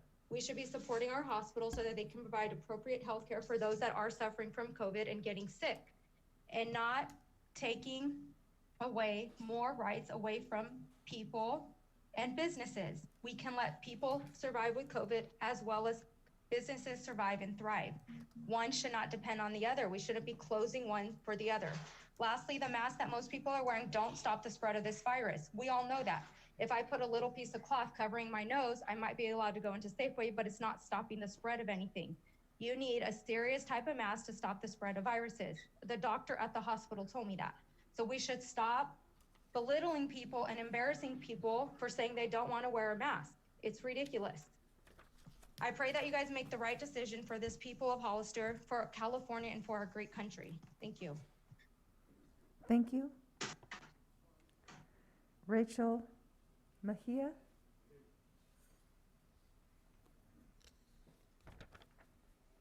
Hello, I'm Rachel Mejia and I'm a resident of Hollister. I'm here just to urge you to vote no on this unlawful ordinance, along with everyone standing outside, most everyone who called in, I think all but two. You guys work for us. We're the people, we the people, and you're supposed to vote on behalf of us. So we're urging you to vote no on this unlawful ordinance. It's just absolutely ridiculous to want to punish people who are trying to feed their families, who are trying to support their families by keeping their businesses open. They want to work hard and do their jobs. We need you guys to do your jobs and honor what the people are asking for. Please don't punish people for wanting to keep their businesses open. And while I still have time, I'll also complain. My basketball hoop is still closed. My 10-year-old son just wants to play basketball. There's a chain on the basketball hoop. He can't throw his ball in there or it'll get stuck. My 2-year-old son is in speech therapy. He's not allowed to meet with his speech therapist in person. That's not right. Children need to, have access in person to therapy and whatever services they need. So I just urge you guys to please do the right thing and vote no on this unlawful ordinance. Thank you. Thank you. Cody Dalton?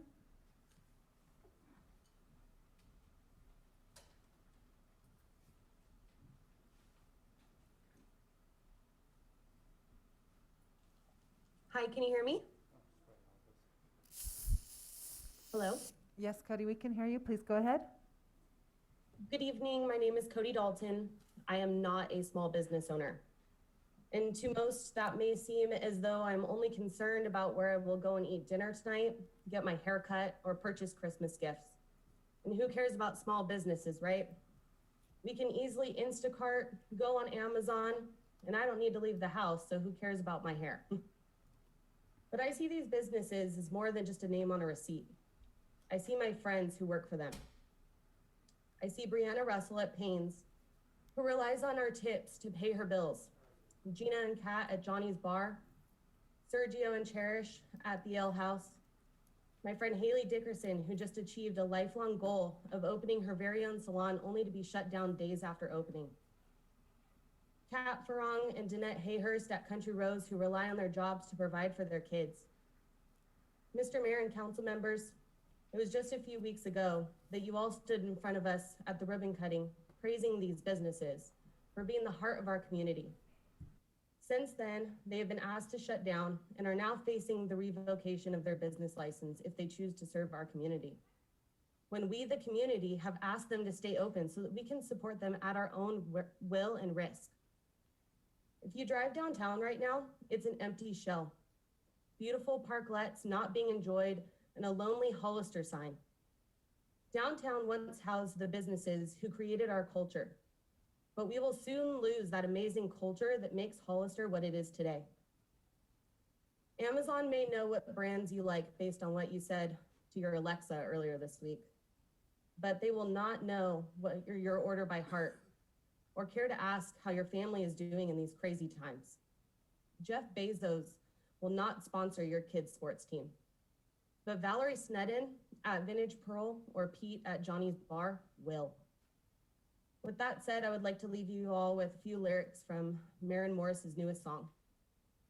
When life turns this moment to dust, I hope that I am proud of the woman that I was. When lines of tomorrow are drawn, can I live with the side that I chose to be on? Will we sit on our hands, do nothing about it, or will we leave this world better than we found it? Honor, I hope that you think of the kids that you watch grow up, that work or own businesses here when you vote tonight. Roland, I hope that you think of the businesses that supported you and Joel's paint nights when they were open. Rick Perez and Tim Burns, I hope that you look at the division and despair that the mayor has caused with this agenda and take the opportunity to leave Hollister a little bit better than you found it today. Mayor, please use our tax dollars to help fund our hospital and get more beds for those affected by the virus instead of drama. Please vote no against this heartless ordinance. Thank you.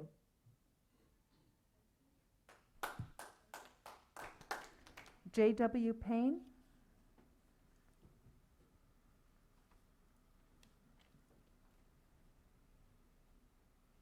I'm a little tired, so I'm going to make this really quick. I leave my house at 2 o'clock in the morning to drive always to San Jose, California to work. I am, I guess, a central worker because I'm a truck driver.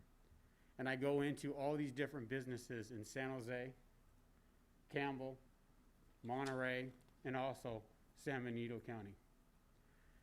You are hurting more people by closing it down. Now, ma'am, why don't you look at me over here? Don't look at the camera, look at me. Yeah, you're District 3. I'm coming after you now, ma'am. This is a petition to get rid of our governor.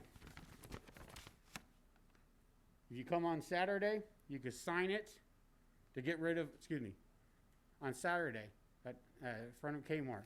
You get rid of our governor. We're going to start getting a petition to get rid of some other people too. You understand? You work for us. I'm elected office myself. I work for the Republicans. Plain and simple. Sorry, sir, you can have campaign in the chambers. That wasn't a campaign. That's a promise. Point and blank. We are coming after you guys by voting you guys out. If you do stupid things like this, this is what's happening. If that's a campaign, it's a promise. It's a promise. You are destroying the small community we are. Can you get that for me? We also support our nurses and our doctors. So yes, try to give them some money to work on that. I'm not saying the coronavirus is not true. I think some of the numbers are a little off there. I think you guys are drinking the Kool-Aid. I'm done with my talk.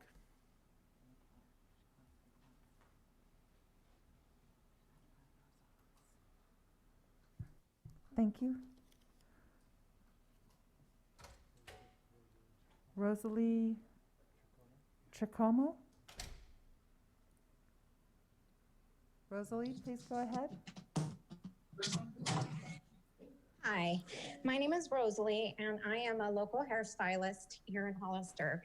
And, you know, this year has been financially very strapping for all of us. I don't think the people that are supporting us to be shut down understand what we have to do in order to keep our business safe. So we have to meet each client outside, check their temperature, they fill out a form. We ask them if they're sick. They come and sit in our chair that we just freshly sanitized. Everything that we use is sanitized. We are well over 6 feet apart, and we have yet to have one client come back positive with COVID. So I don't understand how people think that this is coming from a hair salon. I see when I go to Safeway, they're not cleaning the belt that everybody's putting their groceries on. They are not wiping down the keypad when we pay. Everything is clean here. Clean scissors, clean combs, everything. There is no facts, nothing to prove that this is coming from these small businesses. We've asked and asked and asked for the city council to give us statistics. We have none. Prove to us that this is where it's coming from, and we will be quiet. We will go quietly, but there is no proof. We can't financially live on what we're getting right now on unemployment. But yet you guys want to shut us down. My coworker had a neighbor who had a party. They brought in 4 porta potties. 4. And the cops were called and nobody came out to that. So what are you going to do when people are social gathering for the holidays and having more than 10 people over and they're being called on and nobody goes to do anything about it? That's the problem, not where we're working. The problem is all the people getting together, but we are being punished for other people's irresponsible behavior. And that's all I have to say. Thank you. Thank you. Roy Sims?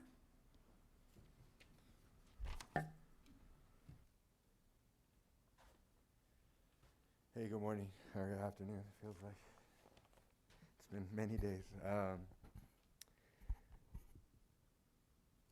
So I came here today because I felt like it was important to say something. I'm not for this ordinance, but I'm not here because of the ordinance. I want to know, as a body, what do you guys consider is an emergency?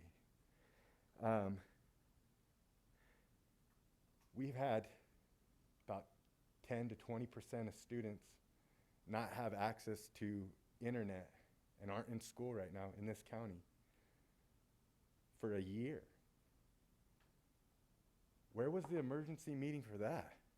We have people committing suicide at rates we've never seen before. Where's the emergency meeting for that? Where's the emergency meeting for the people that are committing crimes because they have no other option right now? And we're about to put that same option on more and more people? This community was founded on kindness and grit. This community, that is the number one thing. It's one of the last places that you walk around and people tell you hi. They wave to you. They wave to you when you're on country roads. If you want to take that away, then you're sorely mistaken about what this community is. This community is founded on kindness. And I don't see that happening anymore. I don't see that on Facebook. I don't see that in the way people treat each other. I don't see that in the way that ordinances are being passed. I don't see that in the way that people are trying to help right now. And it's frustrating. And that's why people are losing control. That's why people are losing it. We have more and more things happening every single day.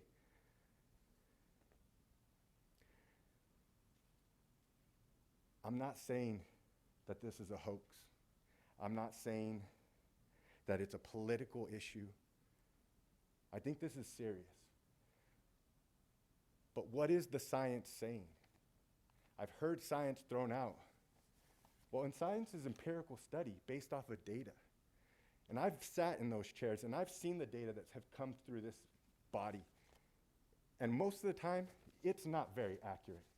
And it's based on opinion, it's based on people's thoughts, and it's not necessarily sound science.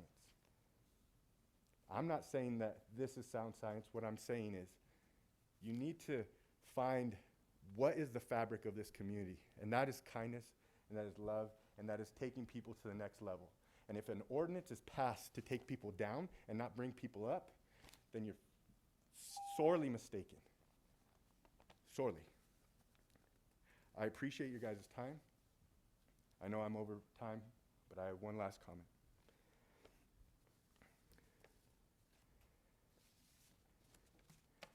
Sorry, Roy. We're going to be judged on this. You're all going to be judged on this. Way past any of this. And how you respond, and how you treat people, and how you come and show up. Because I'm an essential employee. I got to be in people's spaces every day. Education is important. I have to show up. We do have more people that want to speak. Show up, Ignacio. Thank Show you. up, board members. We need you. Thank you, Roy. County as well. I'm open to any emergency meeting on education. Valerie Shaden. And helping education, because I haven't had an emergency meeting. I've asked this body for emergency meetings. Thank you, Mr. Sims. Thank you, Mr. Sims. We appreciate it. We'll be 5 new cases today. Valerie, please go ahead. Hi, can you hear me? Yes? Hello, can you hear me? Yes, we can hear you. Please go ahead. Hi, my name is Valerie Sneddon, and I'm the owner of Vintage Pearl Salon. I have worked extremely hard to open my salon. There's 9 stylists, including myself, and I have 2 receptionists. We work really hard to make sure our salon stays extremely clean. You can ask every single client that walks through those doors. The protocols we have set in place is probably one of the safest places in Hollister that you can walk in that door and feel like you don't have to worry and you can actually breathe with your mask on for the time being that our clients are in there. But besides that, I want to talk about we shouldn't be fighting against each other right now. We should be working together. Yes, I understand this is a pandemic and it is scary right now, but the code enforcement should not be going around handing out fines. They should be going around and making sure businesses are compliant with being sanitary and safe, and let people support these downtown businesses. This is our livelihood. If we are not working and providing for consumers, then there is nothing. You will have nothing but homeless people struggling, and the whole town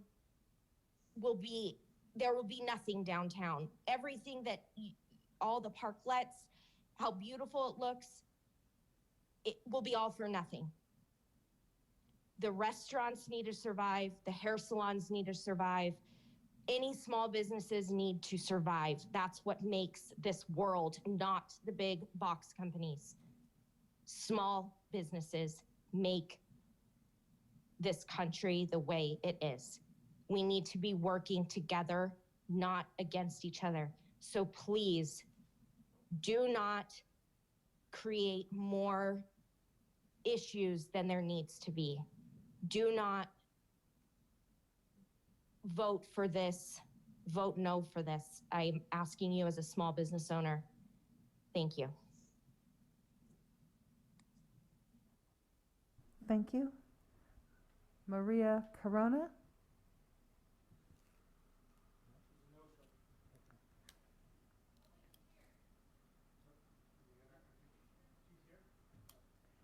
Jose Rodriguez?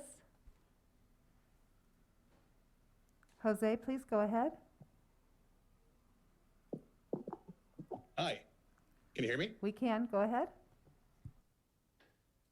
Yeah, hi.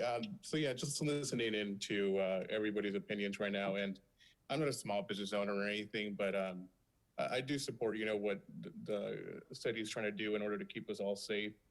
And just to steer away a little bit of the attention, what are we doing as far as our county officials reaching out to, some of our federal legislators? Are we reaching out for more community funding, if we're going to shut down these businesses down, give them what they need as far as what they need to keep their employees on the payroll, because everybody's worried about Christmas coming and New Year's Eve coming and all these festivities and the rent and every other bill.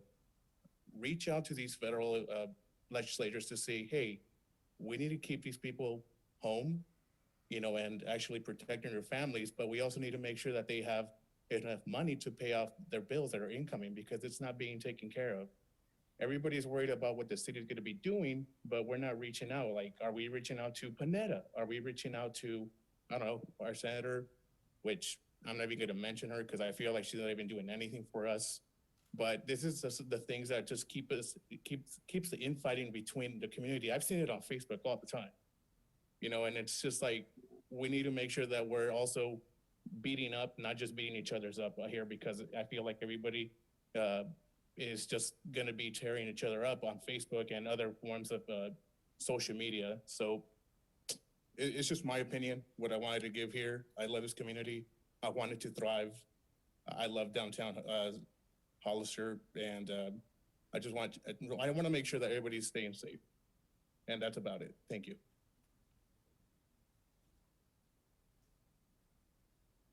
Maria Corona?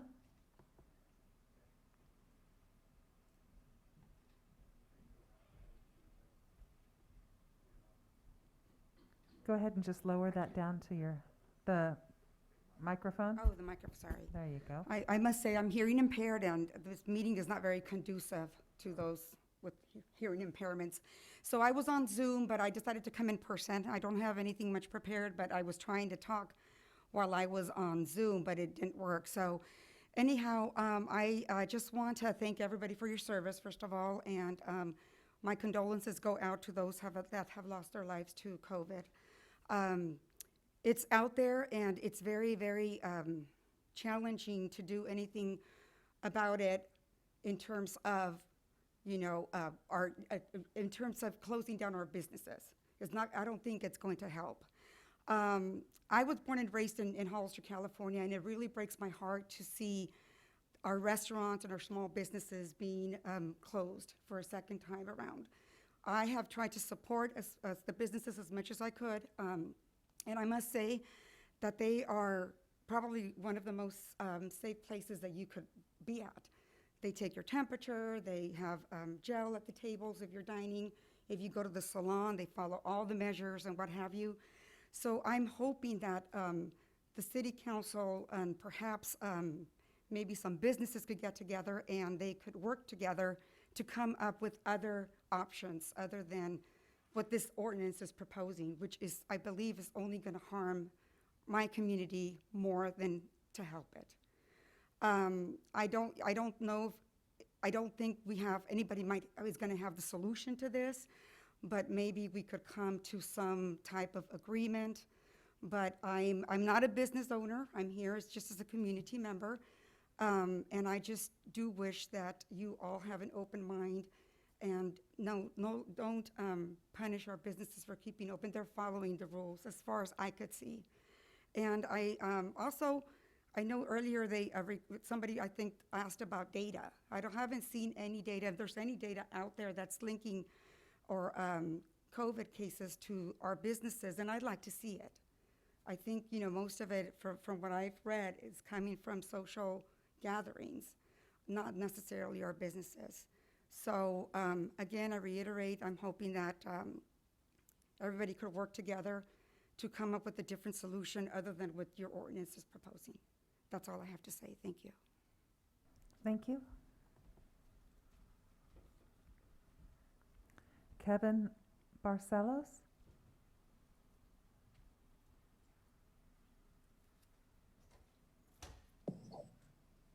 Hi, can you hear me? We can. Please go ahead.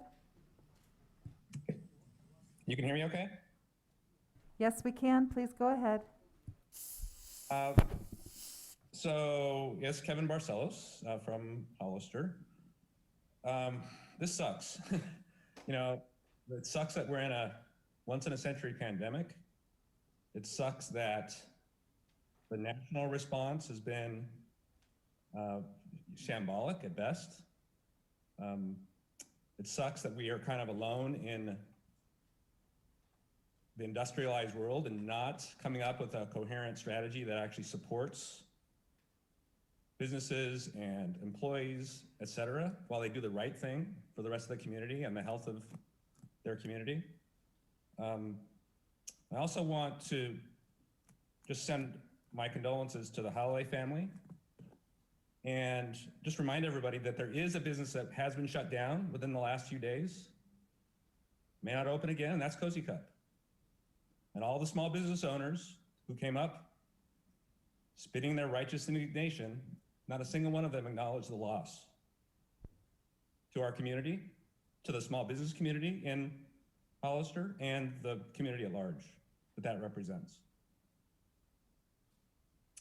And again, I just want to make sure that the Holloway family knows that we're thinking about them at this point.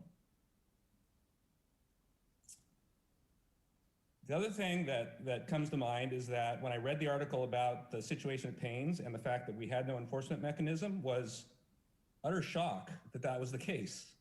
Like, in what world does it make any sense that we have code enforcement, we have codes for businesses that they need to comply to, and have no ability to actually force them to comply? It makes no sense. And adding that ability at this point during a once-in-a-century pandemic makes perfect sense. And I would take the mayor at his word. You know, politically, it would make no sense to be going around town shutting down dozens of businesses, that this will be kind of used on an exception basis where required. For situations like Payne's, where they're specifically thumbing their nose at the city, the state, and the community.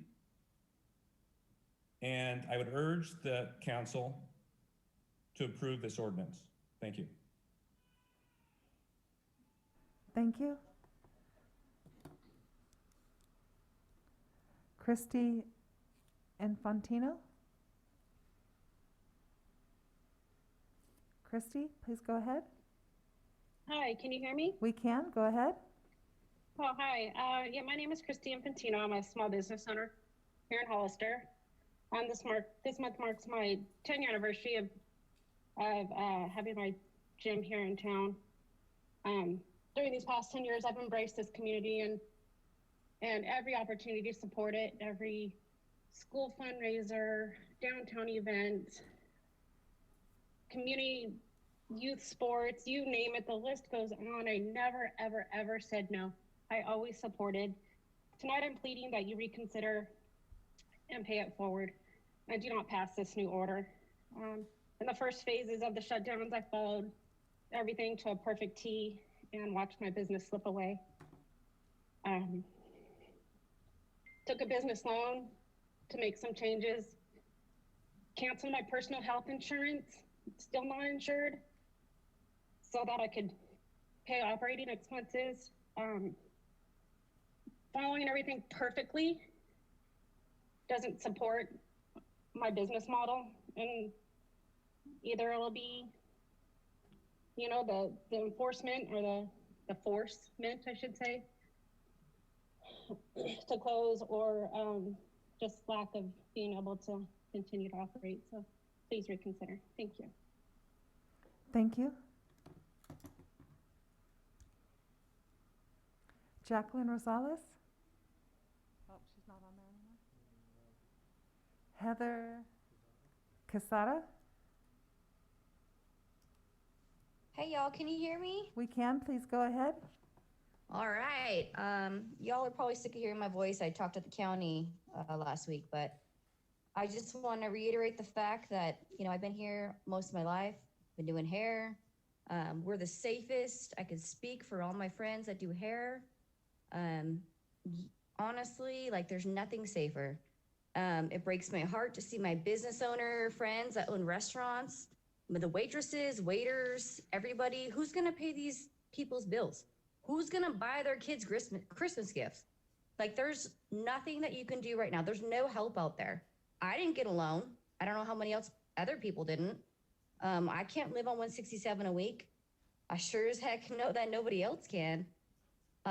Like I said, I don't want to sound insensitive. We're not insensitive. We just want to pay our bills, feed our kids, and move on. We don't want help from anybody. We're very independent. It breaks my heart that it's come to this. I'm loved my community. Right now, I'm a little questionable on it. Like, I feel like y'all should have our back. Like, I don't understand why there's any question about it. Like, you're putting people against each other. You're dividing it. It's not right. I don't agree with it. And you know what? At the end of the day, you have to live with yourself, not me. Thank you, Honor.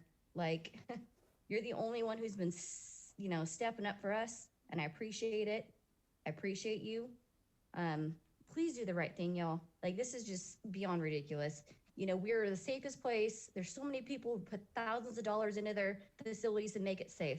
It's not coming from us. It's coming from all those other people gathering. Thanks so much. Have a good night.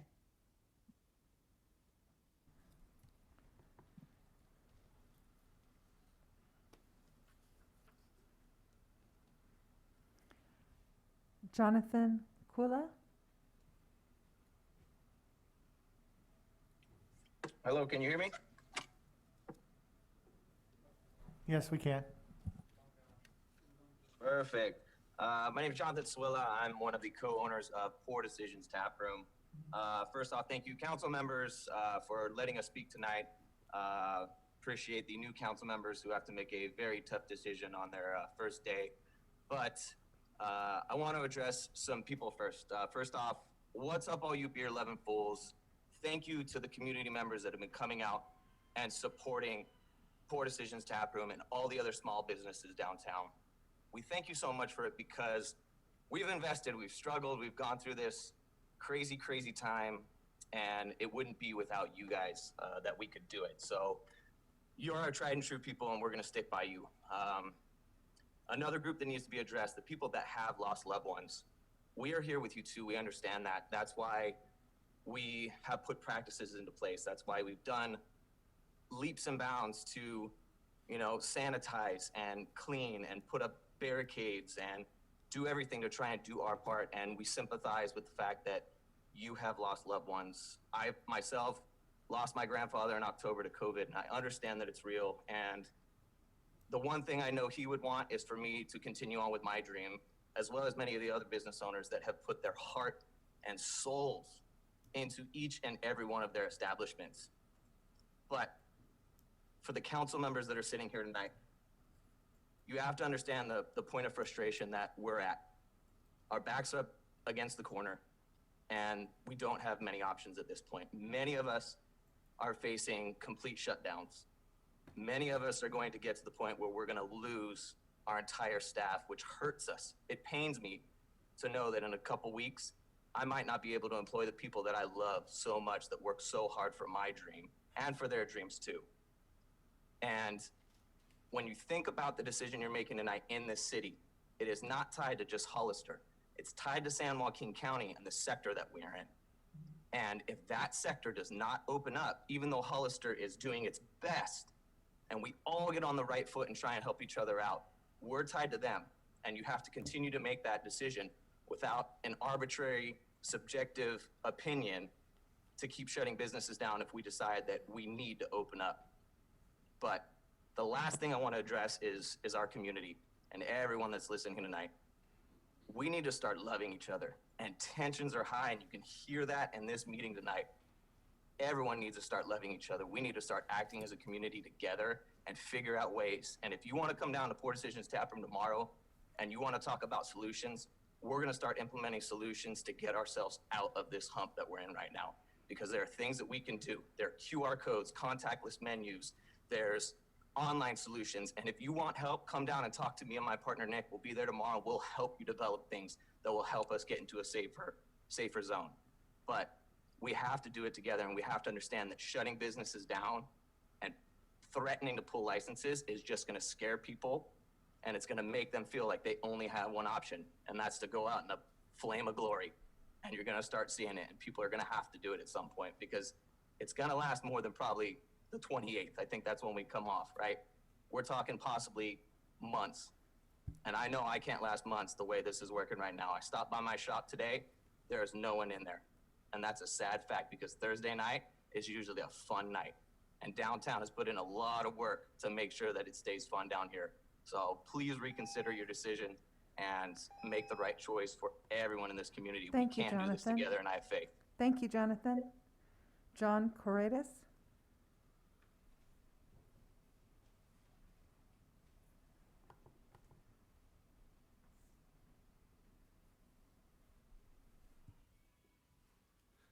Hello, everyone. My name is John Corredas, Payne's Restaurant. And I've been in this community for over 40 years now with Payne's. And to me, the most important thing is about people that need jobs, because that's how they can support their families. That's small business employs more than half of the populations. And all those people, we're kicking them out on the streets because restaurants can be opened, small business can be open, salons, And it's a ripple effect because it affects the people that serve us also. It's not just the restaurants or the salons, there's people that serve the restaurants and everything. So, my thing is, the pressure and all these, send the code enforcement, send these people, send those people. They put a lot of pressure on my employees and myself, so we decided to close. And that's thanks to your mayor, Mr. Ignacio, because he cannot run a restaurant. He thinks he has to pick on the other restaurants in town. I mean, Cozy Cup, little restaurants up and down the street here. The city wanted to open up downtown to bring more business in and then turn around and close them. How are they going to survive? They're just open. You're just pretty much putting them out of business. So you guys have to come up with a solution here. That's all. Thank you. Thank you. Nathan Ford? Nathan, go ahead.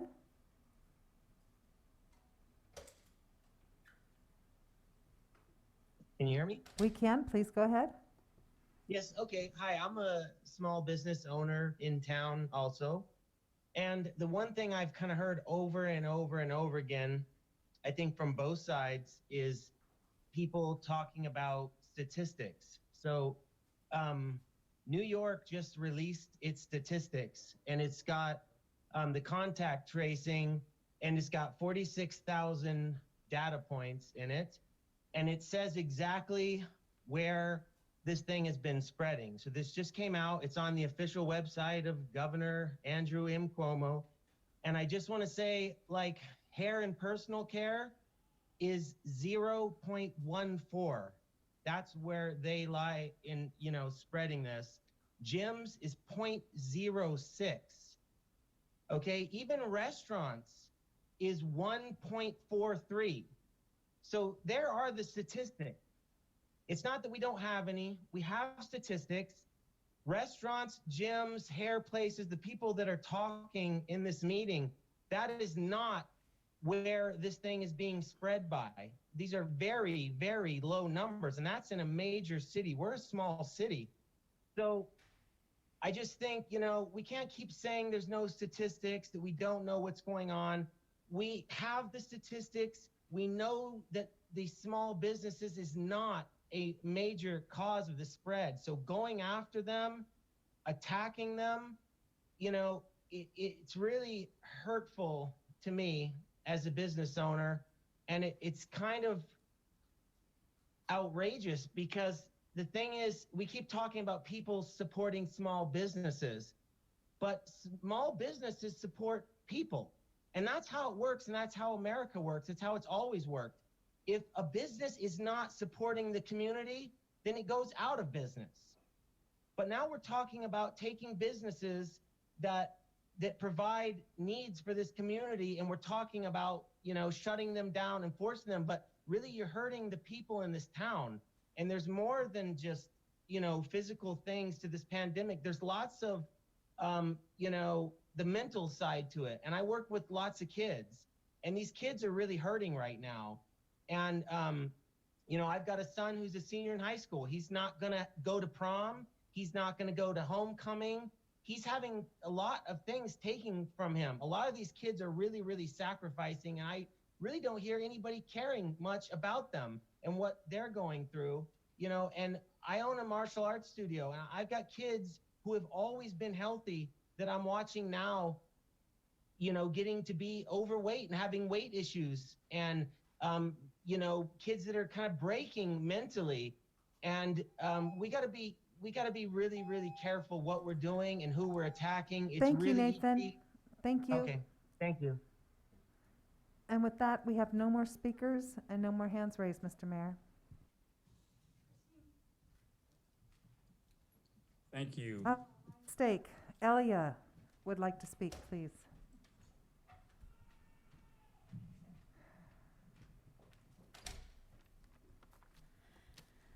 Good evening, and I want to, if you know who I am, you know that the mayor and I don't always see eye to eye, but we definitely see eye to eye on this, and this has been going on for months.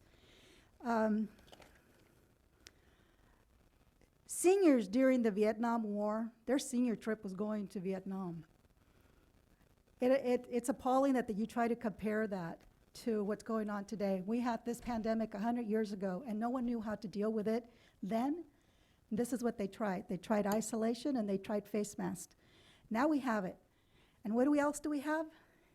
We have the internet where people start Googling and become legal scholars. They become entomologists. They become scientists.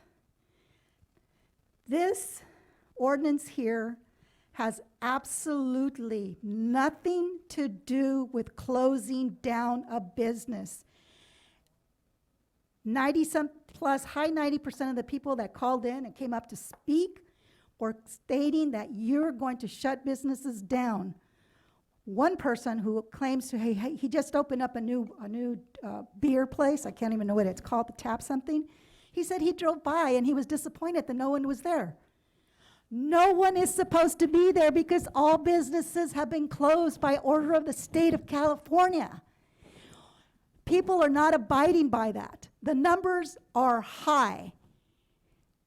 A really nice, great gentleman, Frank Holloway, died just yesterday. It's my understanding that he contracted it there at the restaurant. There are statistics that the COVID virus is being contracted or it's getting passed along in restaurants. This has absolutely nothing to do with closing down businesses. This ordinance is to enforce because there are people who continue to refuse to close the doors, snub their noses and throw their middle finger at you, and continue to berate both the county health department, and city council today for coming up with this. They are threatening sending to both staff and staff management because people are doing their jobs. I request that you do your job because if these people who say, let us do the decision, let me decide that I can wear a mask where I cannot. Obviously, these people cannot because they're gathering. They're having 300 guest weddings. They're having quinceañeras. They're having large parties. And what else can you do? You're backed up to something. Thank you, Elia. We have more speakers now in the audience and on Zoom, so I'm going to continue. Julio Rodriguez. Julio, please go ahead. Hello. Mic check one. You guys hear me? We can. Please go ahead. Perfect. Okay. I just wanted to share some concerns with this ordinance as well. According to the LA, only 4% of the COVID-19 was traced to the outdoor dining. So that's only 4%. And I'm just kind of concerned with the code enforcement because we all know there are very specific businesses that are breaking the rules. And we know, I think we all know who those businesses are. We all know, and I think it's important that we don't penalize people who are following the rules and the people who are really trying to make a living here. And that's just my concern with passing this ordinance. I just want to make sure that we are making decisions that are data driven and to make sure that we're not going to have unintended results. I mean, if we look at some other cities,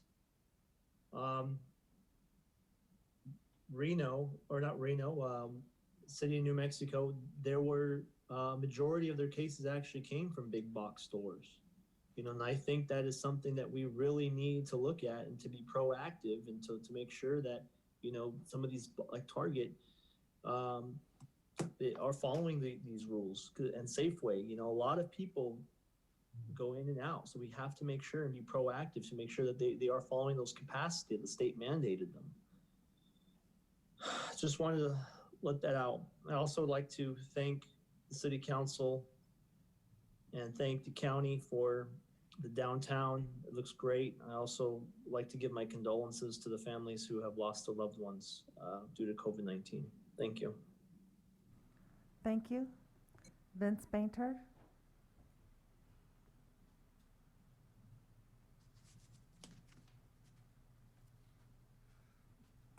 Good evening.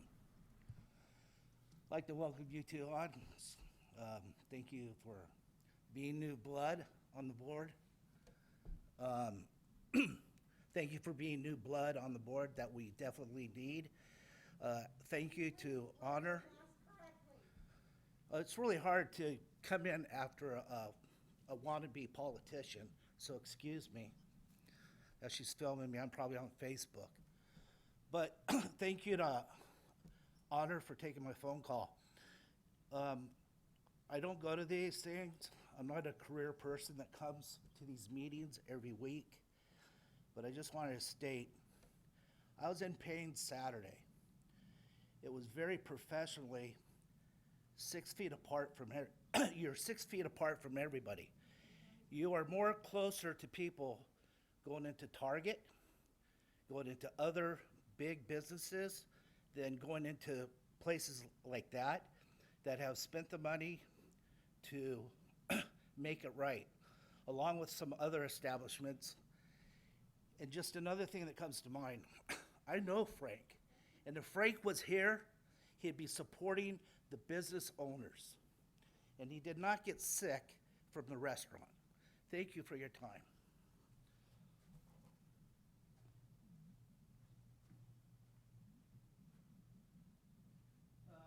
You gotta get your mask on correctly too there. My mask is on correctly. Go away. Fit your fat face. Derek Edwards. Can you hear me? We can, please go ahead. Yeah, I want to keep it short. I'm not a business owner. I'm a citizen in this area, and I have been watching over time in my own personal life and others around me that these lockdowns, how they've been affecting not only my daughter, but the business owners I have around me. And they are trying to keep families going, and they're trying to keep their employees above water.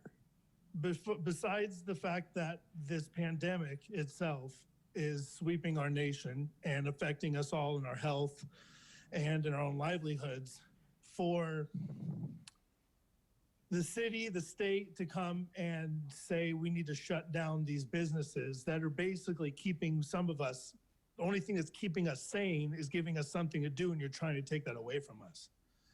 I know a lot of people here, as they've all said, what they're doing to keep everything sanitized, clean, safe, but it seems right now like we're trading our freedoms for more safety. And once we trade that for our freedoms for that safety, what are the chances of you giving us that back? And like one gentleman said before, you all worked for us. We all voted for you to be here. Well, I didn't, but somebody did. And you are to serve what the people are saying. I've listened to this whole thing, and it seems like more people are talking about wanting to keep their businesses open for whatever reason than people saying not. We all throw out statistics. We can find statistics in every corner of this earth. But at the end of the day, you're messing with people's livelihoods, and the people that are affected the most are the young children in our lives. And what's sad is, again, I'll say it again, none of you are considering our children. Thank you. Thank you. And with that, I have no more speakers. Mr. Mayor, thank you. Thank you very much. Do we have any comments from the council? Mayor Velasquez, this is Tim Burns, and I do have a few. Yes, Ms. Burns, go ahead. So I guess I don't know quite where to begin, so I'm just going to lead off with a couple things.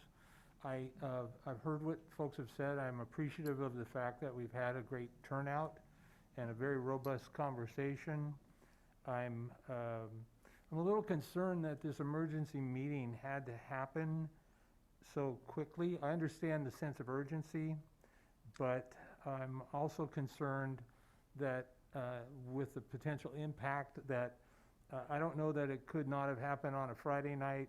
I don't know that what I've heard so far is so urgent that it could not have been kicked to the Monday council agenda, or possibly even just made tonight's meeting start at 6:30 or so, to give some of those people that may be potentially impacted by this the opportunity to have participated in the process. I'm not convinced many people even knew this meeting was going on based on the quick, rapid point that it evolved. And so I wanted to express my concerns there. I do have some other comments that I'll reserve to, as we move forward, to figure out if we're going to pass this or not. Thank you, sir. Thank you, sir. Any other comments from council? I have a few. Go ahead. Okay. One, some of the speakers, I couldn't hear what they were saying. They were muffled and didn't get names and things. But the ones that I could hear and what was being said is heartbreaking. This decision will affect lives. It'll affect our community. I have looked at the numbers from our community, and I'm not taking light. This is a very serious virus, and I understand that. But how can we sit there and say that this virus is being spread because of hair salons, gyms, restaurants, when the evidence, our own evidence, says only 4%. 4% of the cases have been traced back to small businesses, whatever you want to say, the gyms, the restaurants, and the hair salons, the nail salons. They are all clean. And like somebody talked about today, I go into Safeway, it's packed. There's people walking all over the place. There's people standing in line to get their medication. There's people doing this, there's people doing that. I sat there and watched a woman touch every apple that was there. She didn't have gloves on. You think I picked up an apple? No. This is where it's coming from. One of the women that was on here, a nurse, I think she said she was, this is airborne. Hey, you could be sitting in a parking lot and somebody walk by and sneeze. They could be 30 feet away and you're gonna get the virus. The major part of our surge is coming from people who want to be with their families. They want to see their kids. They want to see their parents. They want to see their grandparents. They want to see their grandkids. They want to have a life. And for 9 months, we have not had a life. We are locked in our homes. I retired from my job because I couldn't do my job anymore because there's no kids at the school. I'm not sitting in a parking lot counting cars for 7 hours a day. And yes, I do still get a paycheck. I'm a lucky one. But there's people out there that aren't this lucky. You got the holidays. That's one of the biggest things that's coming right now. Kids aren't going to get their presents. Parents are upset because they can't give their kids what they want. I don't understand why this meeting happened, why we're doing this now. If, like you said, all the businesses are complying, just a couple, we don't need an ordinance to sit there and go, okay, well, we've already given you a chance. Now you don't do what we want. We're gonna pull your license. You'll never have a job again. Just leave California, go somewhere else. Because that's what we're gonna be doing. I can't in good conscience, no, I won't in good conscience vote for this ordinance This ordinance is the worst thing that has ever been brought in front of me in the 2 years that I've been on this council. I will not ever be a part of killing Hollister. I'm done. Any other comments? Yes, Mr. Mayor. Go ahead, sir. I've got quite a bit to say, and I'm not that organized, so please bear with me, guys. First off, I just want to thank everybody that came and spoke tonight. I haven't seen this big of a turnout for a meeting, even if it's a special meeting, in quite some time. So thank everybody that came out. You're either watching or took the time to speak or come down. It's much appreciated.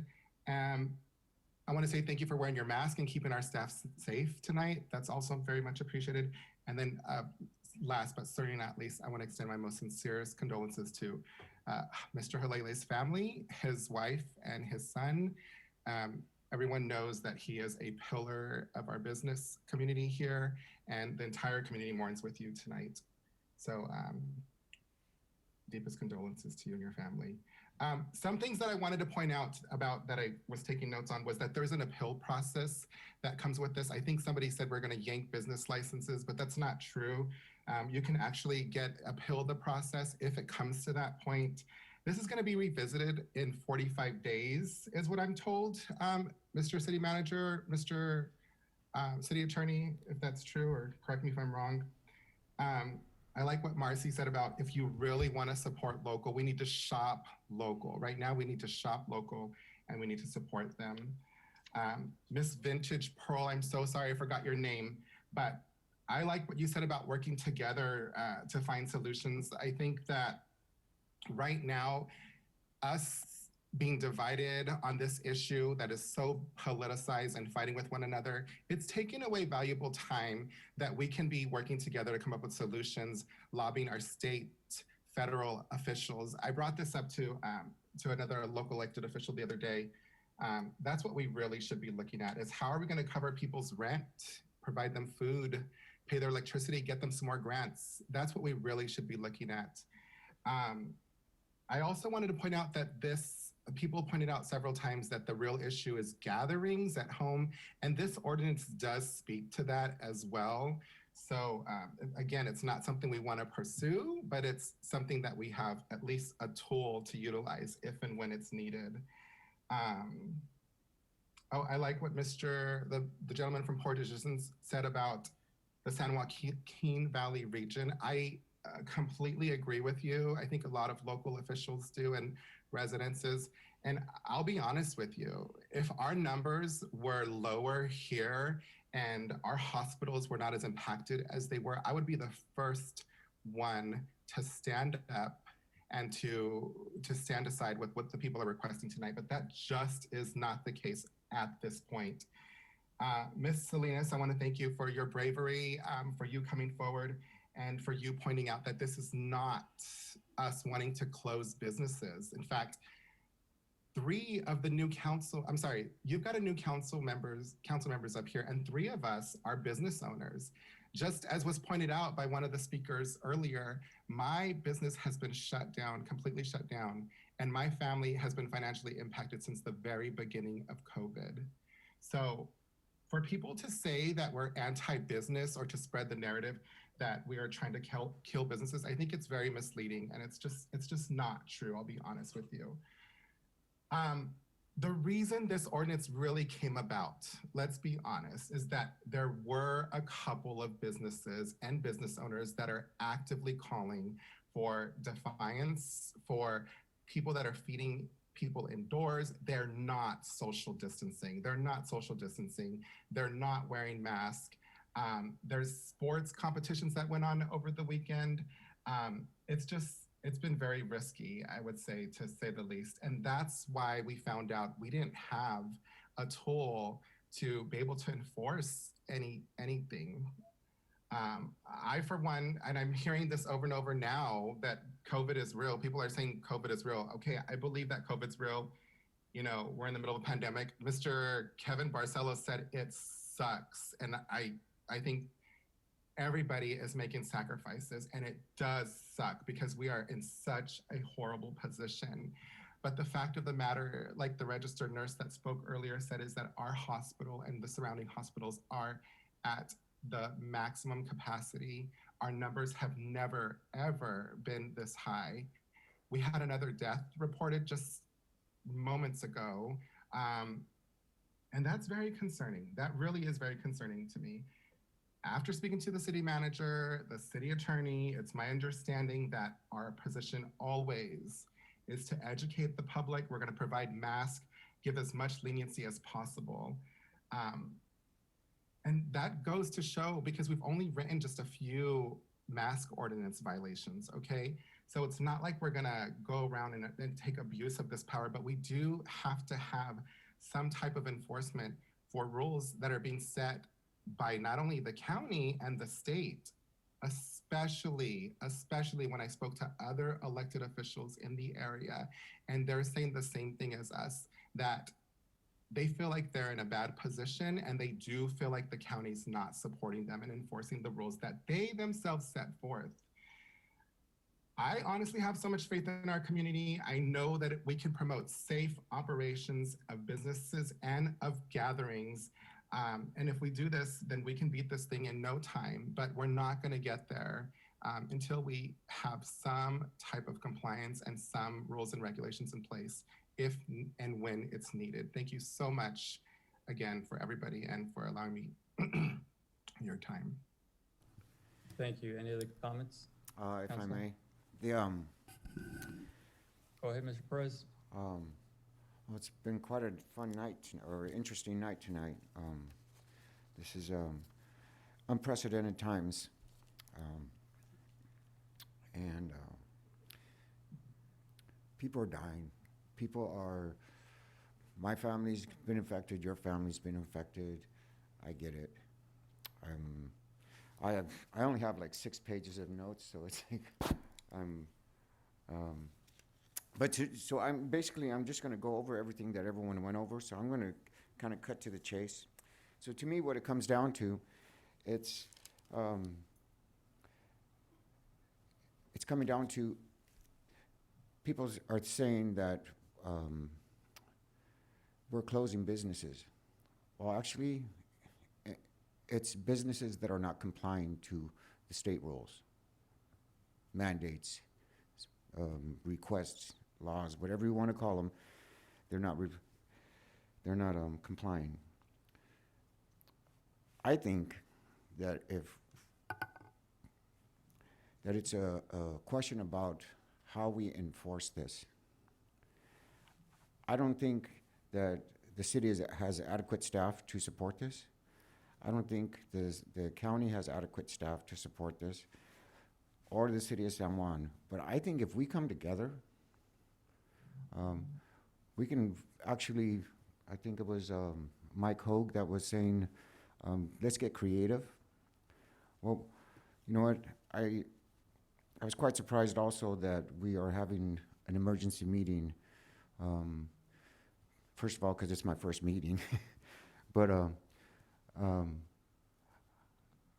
I think that, you know what, it might have been a better way to go if we could have sat down with our local officials.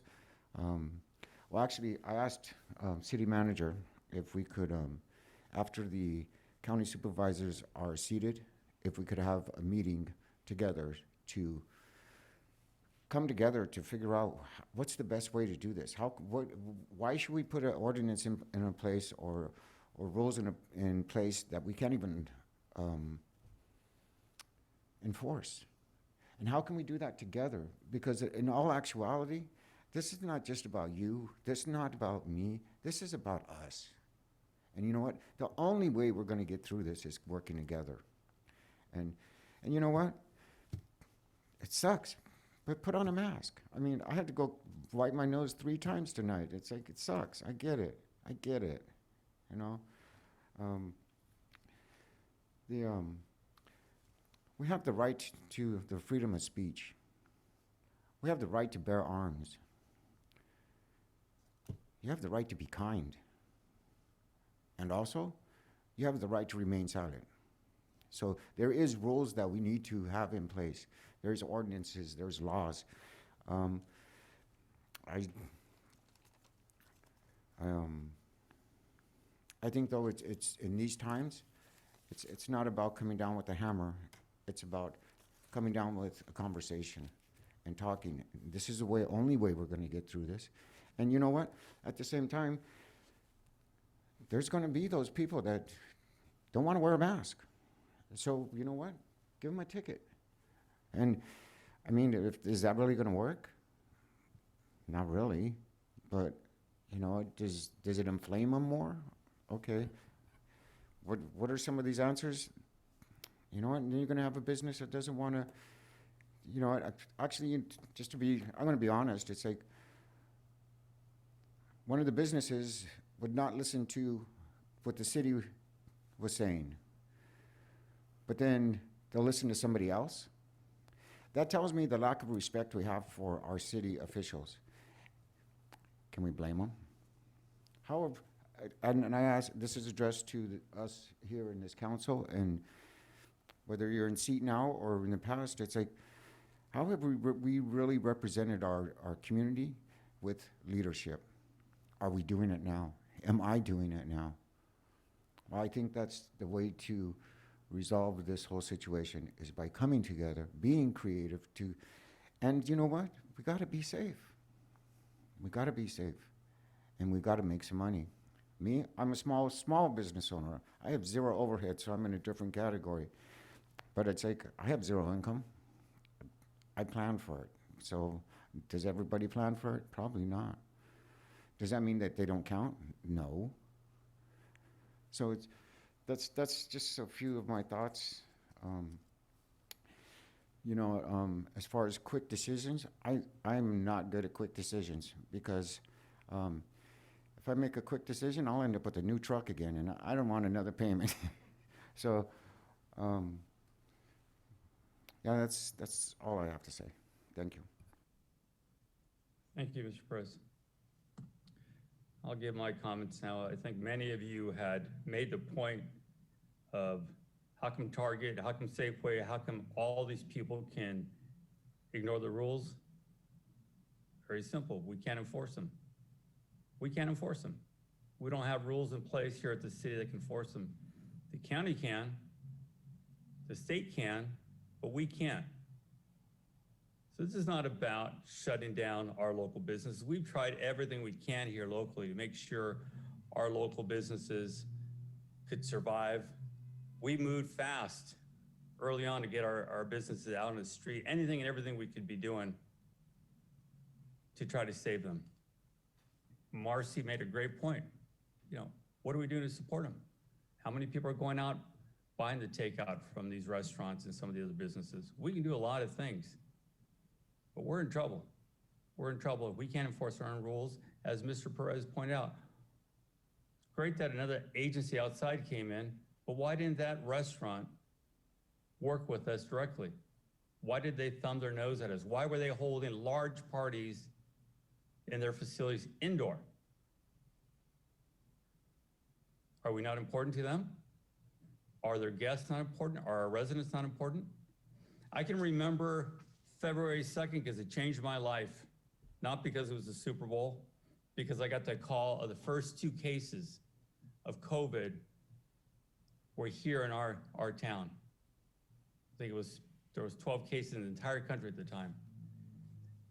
And we moved quickly here to try to get organized for it and work together to prepare for it. But you know what? The federal government blew it. Blew it. Simple as that. They should have got the testing ready.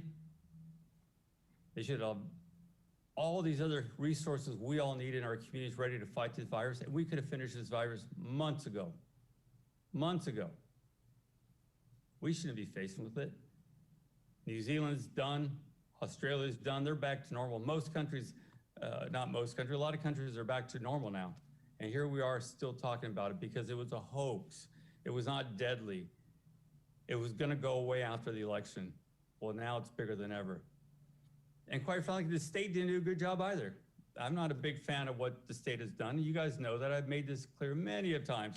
Had I had the ability to do things, it would have been much different than what it was. Much different. But here we are, and we got a problem. We got a problem. I followed these numbers from the very beginning. When this first started happening, tracking the numbers, trying to understand where we're at, where we're going. We originally did a great job here locally. I can remember other agencies calling us and saying, how are you guys doing this? How are you keeping those numbers down?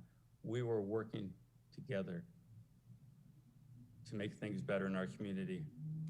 I can remember plans we were doing to keep those numbers down.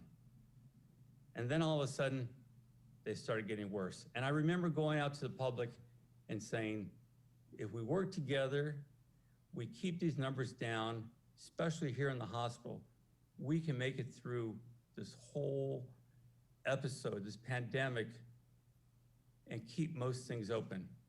All we needed to do is face covers, social distance, do the right things. Well, it didn't take long before that was thrown out the window.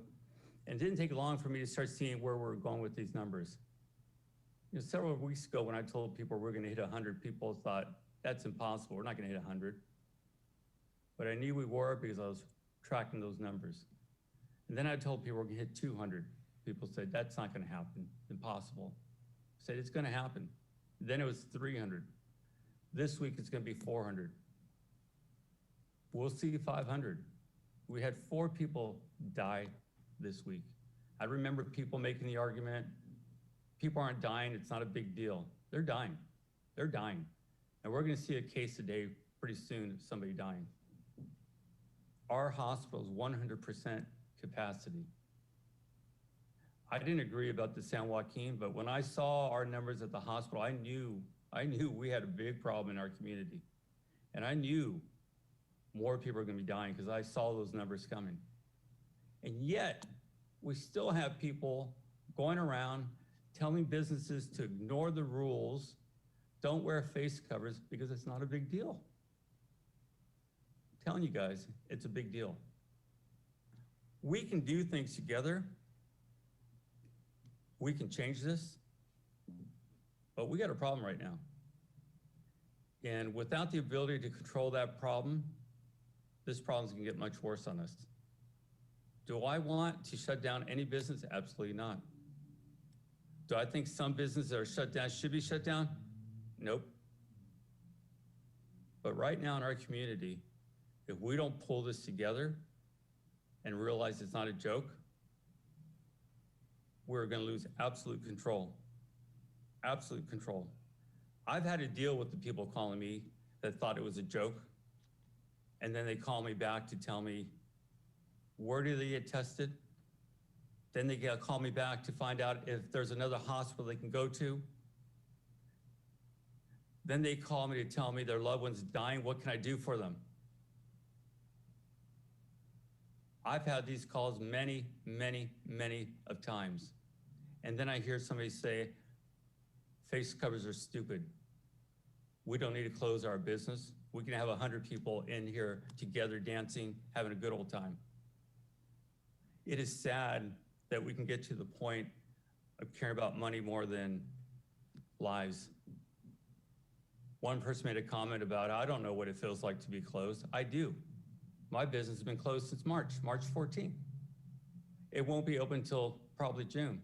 Am I losing money? Oh yeah, I'm losing money. I'm losing a hell of a lot of money. Several $100,000 to be exact.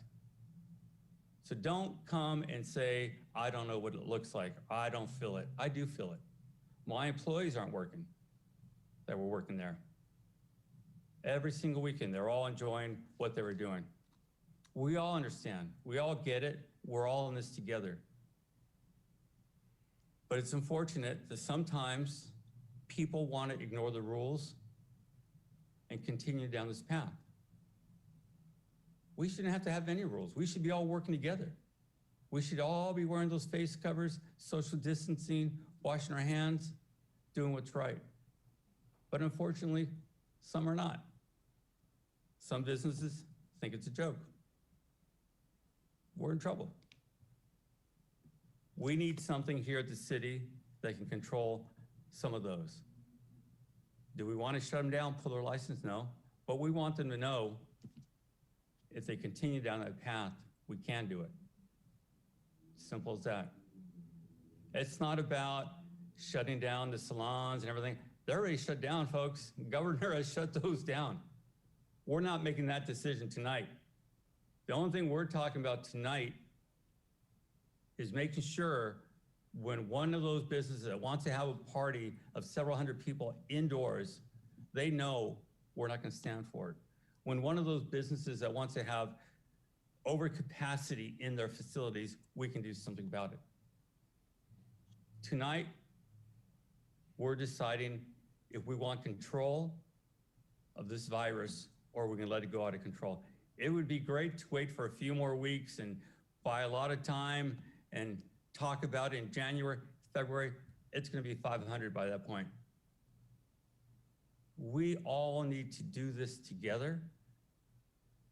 Stop the politics of all of this and work as one, as a community, like we did originally when people were calling us asking, how are we doing it? There's nothing, all of us want more to see those businesses open downtown again and everywhere else. But we don't control that. We don't control that. The state does.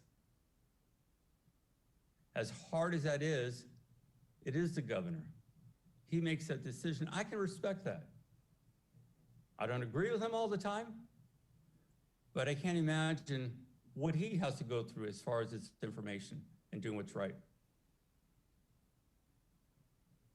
A lot of people are dying, folks. A lot of people. A lot of people are getting sick. We need to do something, stop ignoring this, and do everything we can to get our businesses open or at least support them. All these restaurants, we should be taking out every week. My family does 3 times a week. You own a gym, we shouldn't be canceling the memberships. We never canceled ours. I can't go, I won't go. But guess what? I'm not going to cancel my membership because I know I need to support them. That's what we're going to do to survive this pandemic, support our own businesses. But we don't do it by saying, don't wear a face cover because it's stupid. We don't do that because you're taking the chance of killing someone else. I don't want that on my hands, and none of us should. The conversation should never again be about how dumb face covers are, or these rules are all a hoax, or we over after the election. We're living a strange life, strange life. We'll talk about this for years and years and years to come. This is once in 4 or 5 generations, folks. We need to pull it together, do what's right. Hopefully, we never have this conversation about enforcing rules again. Hopefully, never does somebody come in and say, I can come in without a face cover because I have that right to do that and get other people sick. Should never happen. We should be doing everything we can to protect each other. With that, is there a motion?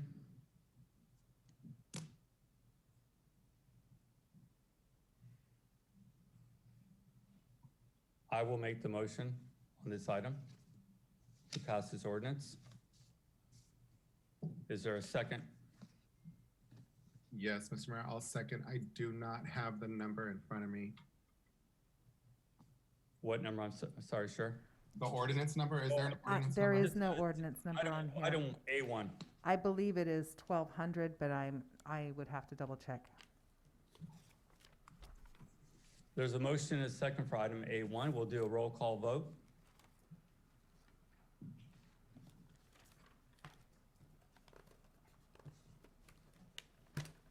Sorry, Mr. Mayor, one moment, please.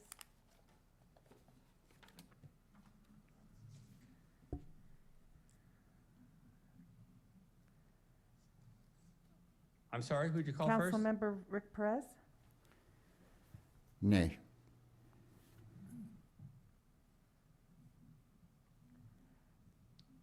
Councilmember Resendez? Aye. Vice Mayor Spencer? No. Councilmember Tim Burns, No. Mayor Velazquez. Yes. It's a 3-2 vote, and it does not pass. Thank you. Tonight, I'd like to ask the council if we can adjourn this meeting in memory of the Cozy Cup owner and icon of our community, Frank Hollister. If we could have a motion to adjourn in his memory. I'll make that motion. To adjourn in his memory, Mr. Mayor. Thank you for that. There's the motion. Is there a second? Second. Motion second. All in favor? Aye. Aye. Aye. Thank you all. Good night, and thank you for being involved. Thank you, everyone. Good Thank night. you. Good night, everyone.